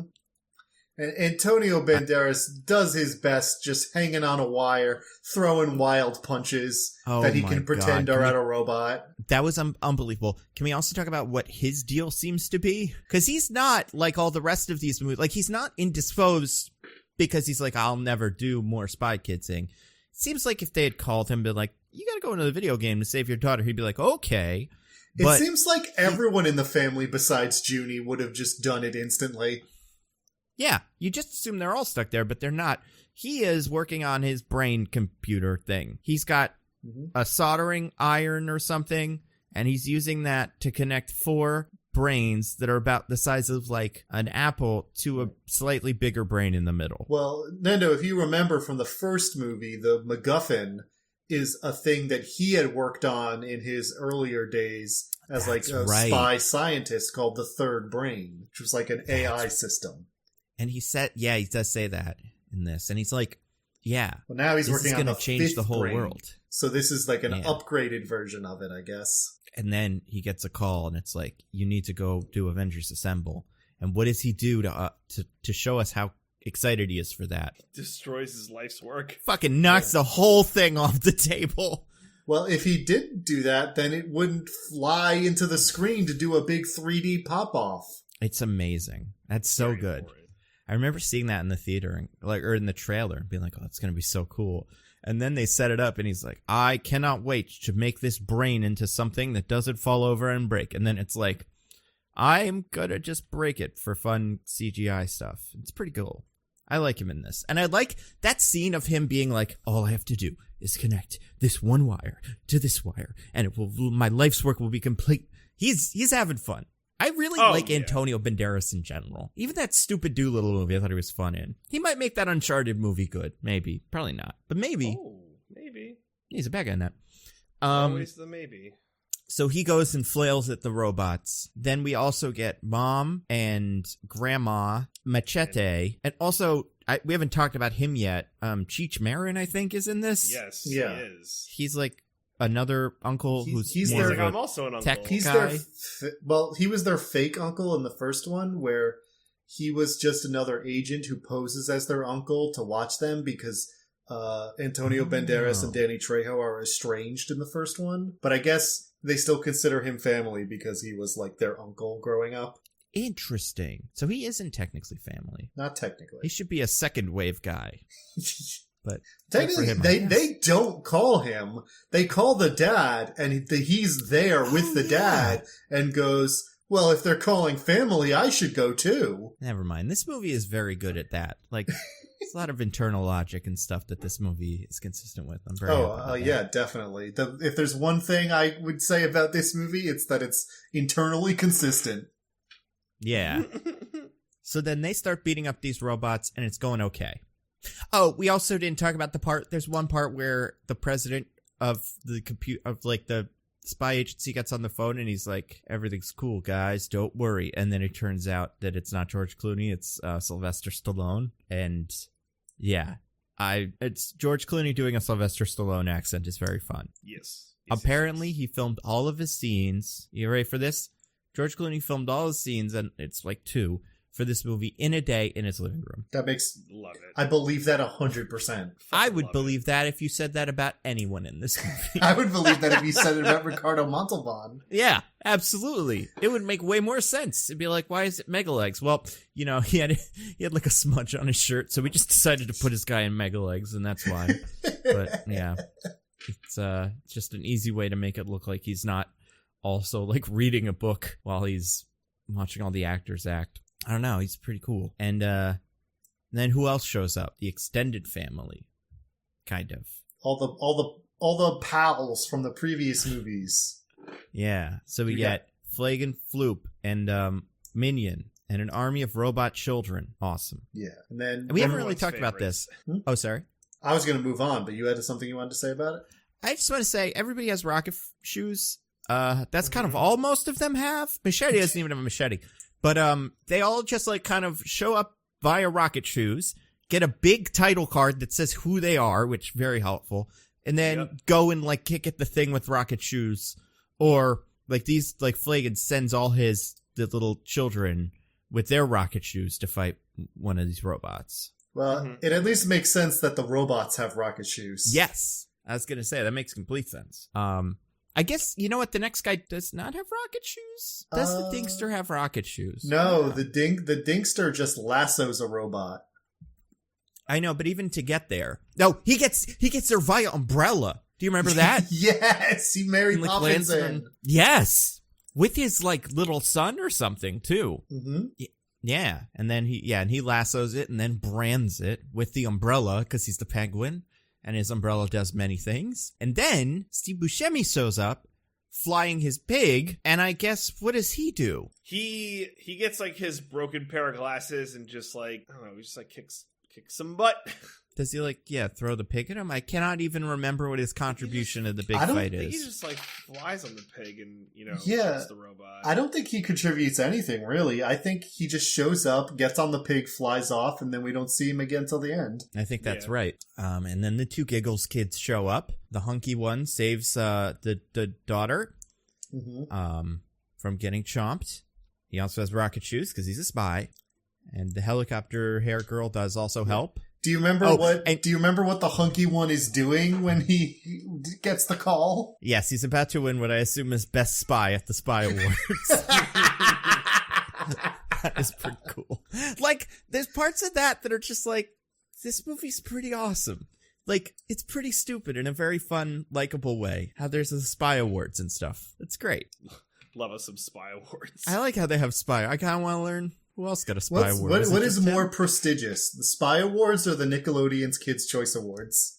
We don't know who has won previous Spy Awards. We also don't know if anyone that won a Nickelodeon's Kids' Choice Awards secretly a spy. So they would have to tell us. You know, we need someone who's won both. Maybe one of these guys. Probably Harriet the Spy. She probably won both. Oh, I'm sure. Because that was a Nickelodeon show, so only she can tell. But then Grandpa gets on his rocket chair and flies and tries to fight the big one that is like the others, but it has Sylvester Stallone's face, kind of. Amazing. And Sylvester Stallone is piloting it with his top hat on. It's incredible. Yeah, there's a lot going on here. Yeah. But good nonetheless. Yeah, and then so Ricardo Montalban, Grandpa, is in the jetpack... rocket wheelchairs into the base in the head of the robot where Sylvester Stallone is, and is like, toy maker, I've been tracking you down all these years, and I did all this stuff to find you so I could say I forgive you. Yeah. Aww. Yeah. Although he does like. Yeah, he draws it out. He's a real drama queen about it.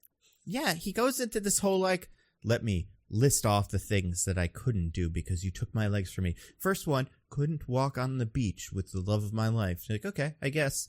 I'm sure there's ways. Like, I don't know, but maybe you couldn't. I missed my daughter's birth of my child or something. It's like, or how? His daughter? Why? Maybe it was like around the time he got injured, so he was hurt and couldn't go. That's got to be it. Yeah, just weird that one comes after. Can't walk on the beach. But also, I missed the birth of my daughter. But then after that is I missed her wedding, and it's like, why? Yeah. I thought it was he couldn't walk her down the aisle. He like doesn't the say deal. that. I He think says, he says, I missed her wedding. yeah. That's so weird. It is weird.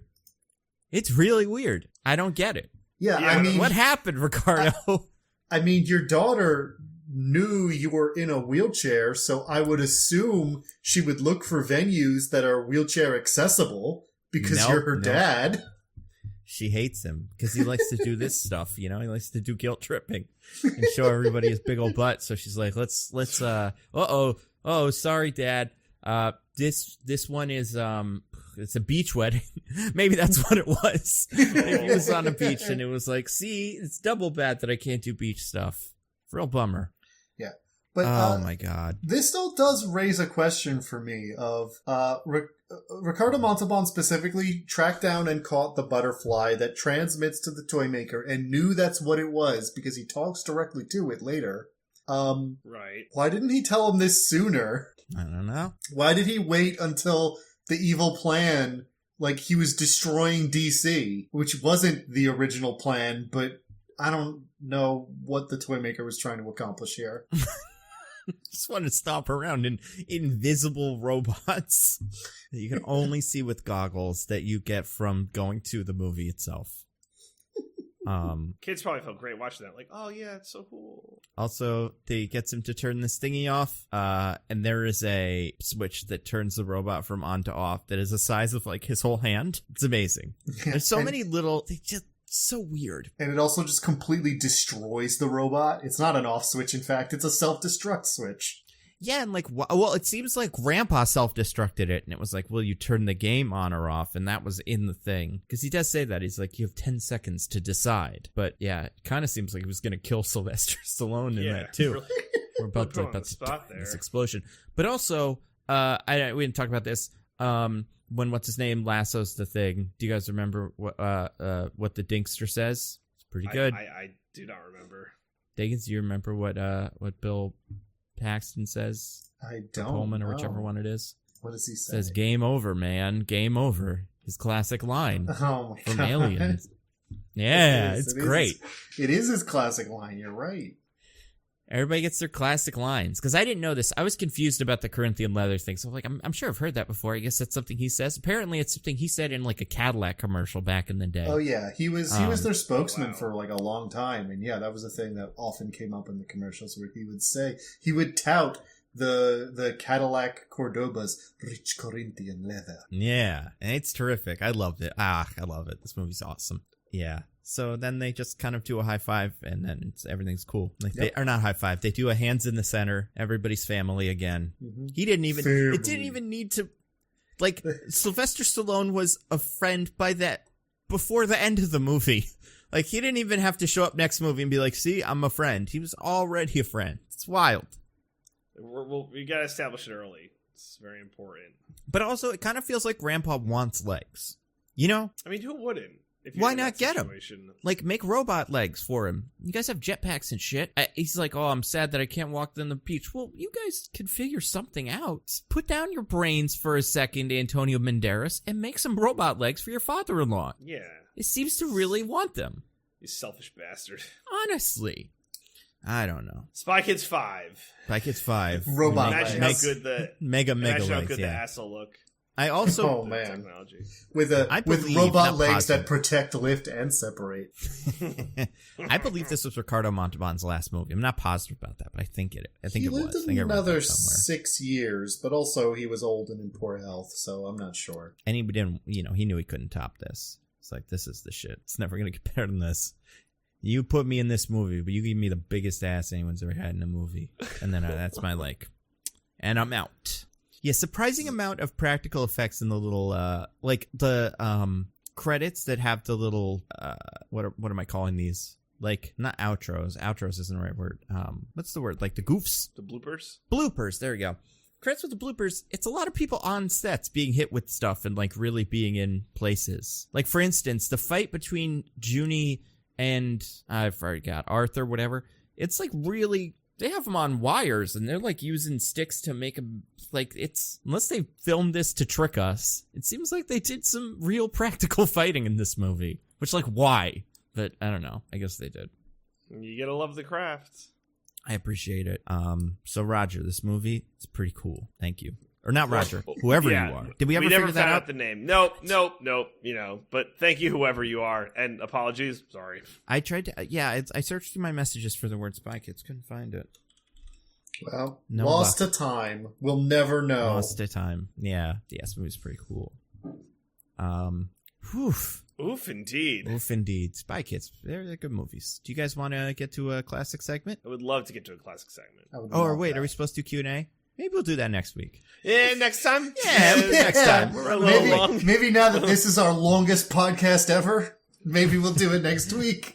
Yeah. So send in those questions. More questions. Mostly, you can add some Spy Kids questions too. It's not because we've broken that 4-hour barrier before, but this is I said before we started recording, I don't think this was ever on mic. This would either be our shortest or longest episode ever. Yeah. I mean, it's just so nitpickable. There's so much to talk dense about. Yeah. with so bullshit. confusing. Yeah, honestly. So DJ, got anything to recommend to the fine people? I do. So, this is a game. I've recommended it before, but is it Game Over? Game Everyone's Over. favorite game. Love it. But I wanted to re-up this rec because, I'll just explain. So, I've talked about before Arkham Horror, the Living Card Game. If you haven't heard about this before, it's a cooperative card game where you work together. You can play with anywhere between 1 to 4 people, and you work together to kind of solve these Lovecraftian mysteries, and they're all in different settings. And I recently started playing one with Michelle called Edge of the Earth. It's based off the work by H.P. Lovecraft at the Mountains of Madness. And the reason why I wanted to mention this one is they've really changed the format for the game.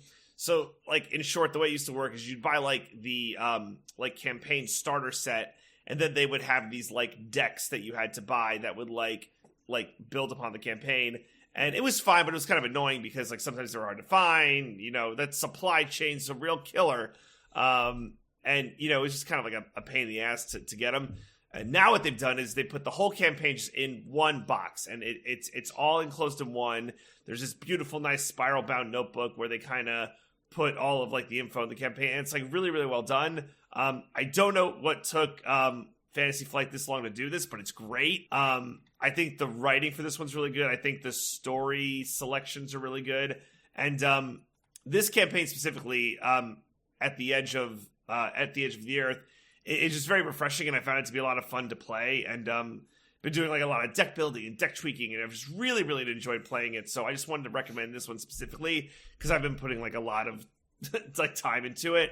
You know, just kind of between testing decks and playing with Michelle, it's been like a really fun and refreshing experience. So even though I've recommended this game before, I really wanted to give a shout out to this specific expansion, Arkham Horror, the Living Card Game, at the Edge of the Earth expansion.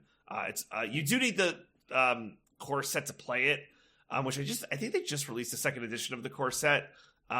Which, like, had some new card art and included some more cards. But if it's a game you never played, it's a good game you should play solo, but you can also play it, you know, cooperatively with a friend or, you know, more than one friend. But yeah, if you're, like, into Lovecraftian mysteries, I find it to be, like, a really fun cooperative game to play. So yeah, just wanted to throw that recommendation out there for the folks. Cool. Diggins, you have anything to recommend? Yes, this week I watched 2 more foreign language romance movies. Ooh. The first one was Compartment Number 6, a Finnish movie and one of the 2 Grand Prix winners at Cannes 2021. It is about a Finnish woman living in Moscow who takes a trip up to Murmansk, which is a very long train ride. So she's in a train compartment with this, like, obnoxious Russian guy who is kind of a jerk. But over the course of the train ride, they get to know each other better and open up a little bit. And it's very it's a pretty sweet movie. I think it's very understated. It doesn't, like, get into big dramatics or anything, but it's nice to see the kind of developing of their friendship, and also how it's kind of unspools his character a little, and you get to see more of what makes him tick, which is interesting. Then I watched a Hungarian movie called Preparations to Be Together for an Unknown Period of Time. Oh my gosh. This one's more of so like many words. I know, it's my favorite title. Is that movie. fewer words in its own language? Like, is that just one word that's like schmargetflarter or whatever, and then you translate it to English, Wow, and it's like the preparations to be that's together. that's your I best love your approximation of Hungarian, Nando? All non-English sounds like that to me, you know? Everything's Oh schmargetflarter. man, I'm gonna do my best on this, but I don't know Hungarian. In Hungarian, it is Felkes Julish Meghatározatlan Idieg Tartó Igyütlőtr. I heard Damn. mega legs in there. That's the only thing I heard. That's all you hear now is mega legs. That's all I hear. That and was I see. probably I live in incredibly heaven. wrong. If we have any Hungarian listeners, I'm sorry for butchering your language. Apology accepted. Well, I meant people So from this Hungary movie- who know the language, DJ. Oh, fair enough. Anyway, this one's more of like a thriller romance, kind of, because it's about a neurosurgeon who, she's Hungarian, but she's lived in America for the past 20 years. But she met this other Hungarian guy at a conference, and they really hit it off and like talked all day and made plans to meet up in Budapest a month later. And so she goes to meet him. But when she gets there, he claims he's never met her before. Ooh. And so it's kind of like goes from there. It's very much meant to be like you're not sure exactly what's happening. Did she just imagine this whole meeting? Did it really happen? And he's lying, or he's forgotten, or like what's going on? So that's why it's like kind of a thriller, because at the same time that it's kind of showing her, because she quit her job, like totally threw away her life in America to come to Hungary, or to come back to Hungary. So it's kind of like a lot of the movie, you see her kind of grappling with that and like building up a new life in Budapest, but also wondering what's happened. So that one's pretty interesting too. I think of the two of them, I probably liked that one a little more, but they're both pretty good. I mean, but also, if you want to watch them, Preparations to Be Together for an Unknown Period of Time is available for rent on iTunes and Amazon, and Compartment Number 6 hasn't even been released in America yet. That was another special Museum of the Moving Image screening, so good luck. Wow. Damn, you just spent some quality time there, eh? Well, I live like 3 blocks away from it, so... Oh, that's awesome. Yeah. Oh, people are going to find you now, Diggins. Yeah, They're gonna be whatever. all over your doorstep. He lives Burger King. That is right 3 blocks away from the Museum of the Living Image. Here's the thing, Nando. I do live very close to Burger King. that is 3 blocks away from the Museum of the Moving Image. no. Oh my goodness. This is over. This is fucking over. Oh my gosh. We're gonna bleep this out, and then this will Yeah. be the secret bleep thing that no one can remember from yes. Yeah, 8 years. DJ, cut Can't out the parts of the podcast where I reveal very, very narrow range of where I live. That's fine. Yeah, no problem. Yeah, here, I'll change it. Burger King. And then you just put that in where it's Burger Okay. King. Trick them. No. Oh my god. That's pretty good. I mean, there's Burger King everywhere. Let me guess. There's a Burger around there too. So making me bleep all this out. Actually, no, it's a Yeah. Burger King. What? Nice. You're killing me. New York, get it together. Those are your 2 recs? Yeah, those are my recs. What do you got, Nando? Okay, cool. I got 3, real quick. First one, actually 4. Did I talk about? I feel like I mentioned this, but I cannot remember. Did I rec Barb and Star Go to Vista Del Mar? I believe you did. I think you Okay, did a good. while ago. There's a part of me. I thought I forgot something from like a couple of recs back, and I assumed it was that. Anyway, now I have no idea. I'll never remember it. I want to rec a couple things. First one, comics wise, been reading lots of terrific comics like usual. I wanted to read because last week was the X-Men vote, where we were voting on the single member of the team that was going to be added to the X-Men. Because the X-Men is now like a team that is like it's almost like I don't know how to describe it. It's like the all-stars of the mutants that leaves the island to go deal with shit. And like, so like, it's like Cyclops and Jean Grey. And then there's a couple of rotating spots, I assume. Well, not Cyclops anymore. It's complicated. But anyway, so last year they did this. They had like a poll and you could vote on it, and Polaris won. And I was like, yeah, Polaris is cool. X Factor, love that. And then they did it again. And Strong Guy was not in it this year, so I couldn't vote for him. And I had to pick someone else. Yeah, I know. It's a tragedy. But there was a lot of X Factor representation there in the form of Siren, Banshee's daughter, who was fun, like her. And then Monet St. Croix, I don't know what the heck her deal is. I forget where she's from. I want to say like Cambodia. That can't be right. But whatever it is. She is like pretty much Emma Frost. Emma Frost is like Emma Frost's vibe, but with the powers of like, I don't know, like Martian Manhunter. Not really. I don't know. She can fly and do super strength, but she can also read your mind. She's fun. Anyway, those two are both on it. And Cerebrocast, another podcast that I listened to, they were going real hard for Monet. And I was like, all right, maybe I should read those X Factor comics. I haven't read those. So I read like them this week. I read 50 issues of X Factor from like 2005, and it's great. I really like that book. That team is like the most interesting thing going on with the mutants. Almost always. Like they're just so fun, and they're such jerks. You got Multiple Man, you got Darwin. It's a wild time. An insane thing happens in book 39, like issue 39. If you know what I'm talking about, you know what it is, and it's absolutely wild. I remember reading Peter David, who writes these, had like in that little recap before the book starts, it also said like, by the way, 3940, crazy shit's gonna happen. Please don't spoil it for people that haven't seen it. And I was like, okay, whatever. And then I couldn't believe. Anyway, great books. Vote for Monet, whatever, Penance, if they're still doing that. It doesn't matter. Those books are great. Movies, watch Macbeth, the Apple TV Plus. Any you guys watch that? Yes. I haven't watched it yet. I really want to. I mean, he's great. Denzel is amazing. Whichever Cohen made it, very, very good job. Like the direction's wild. Joel, okay, yeah, not the fake one. Not the Garfield one. No. The Garfield one. I was for a second. I was like, oh, it was only one of them. What if he really got his act together and he was like, I'm gonna make a Macbeth to kind of get over this Garfield thing. And he tricked a bunch of actors again. But yeah, no, it's great. It's really good. Macbeth is not my favorite, like, Shakespeare story. So, like, I was a little bit less connected with it as I would be if it was, like, Hamlet or something. But, I mean, it's a great watch. It's nice and short. Like, not nice and short, but it's a good time. Like, it flows really well.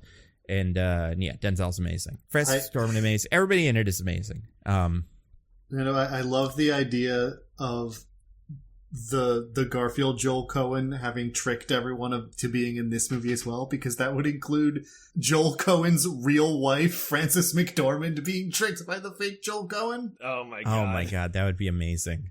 He's so funny. It's just like, maybe he would get with, like, he would work with the real Joel Cohen. Not real, but like, as far as movies are concerned, be like, listen, I need this. I need a win. I'm going to use your identity, trick your wife, tell her you're doing a movie, and then go home. Now I'm going to put on like a cool hood or something, be the hooded director. Oh, I'm a ghost, just like Macbeth. Yeah, who could, it's like something. Maybe the two of them have like the Prestige thing going on, where they're two people who share one body. Not literally, God, yeah. But they share one identity. Yeah, that would make sense. It's as good as theory as any. Yeah, maybe that's what they did after Garfield. Or maybe Joel Cohen made Garfield, and then he was like, that was a different guy. And he was like, no, it was you. Joel, like the one from all the good movies. No. Different Joel Cohen. There's another one of us out there. He stinks. I'm cool. Still, spotless records, no Garfield. But either way, that Macbeth movie, if you can watch it, definitely watch it. It's a real good time. Do you guys have Apple TV Plus? Not anymore. I'm on like a 6-month free trial I got from my PlayStation. Because I hear they got a show coming up called, I don't know, it's probably called like Murder Mystery or something, but it's like some sort of murder mystery show. After Party, I think might be it. And that looks real fun, and I've been like excited for that. So a lot of good stuff on Apple.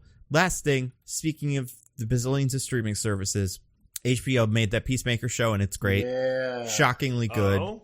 I didn't wreck it because I figured you would. Yeah, I was like, I knew I watched something else this weekend. I was like, oh, right, I did watch Macbeth. Thank God. Because it was just going to be Peacemaker and X Factor. But now I'm like, oh, he's got a little bit of credibility. He watches Shakespeare play stuff.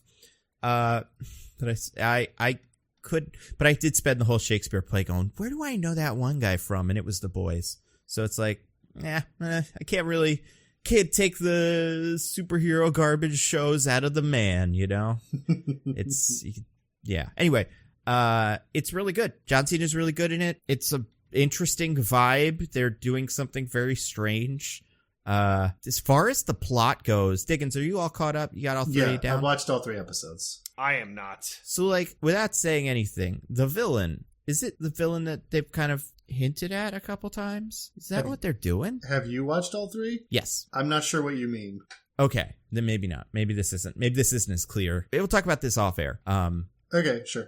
It's like, I feel like they've been hinting at a villain kind of, or like the idea of a villain without being super, I don't know. It's just, I keep like watching it and then kind of not noticing it and then wanting to go back and be like, did they say that name? But I'm not sure. Anyway, yeah, it's a great show. John Cena's so good.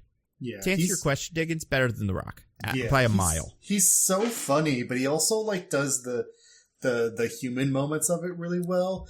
And Yeah. I don't know. I feel like John Cena has a willingness to make fun of himself that The Rock doesn't have anymore. Absolutely. And I think John Cena just seems like he has less to lose than The Rock ever did in terms of like credibility. The Rock was always like, not always, but he was like, from the beginning, people were like, that guy's cool, movie star. But John Cena had to kind of go like, well, maybe I am, maybe this Marine thing. And everyone was like, no, not that. And he got this moment. He was like, you know what, I'm going to really, put in work. And he seems like, by all accounts, a very, hardworking, like, serious dude. So I wouldn't expect him to like phone it in. It helps that James Gunn can direct actors really well because that's got to be a big part of it. James Gunn might be like the best person at just straight up goofy superhero stuff working right now because he just like he feels like he just understands the idea of it so well and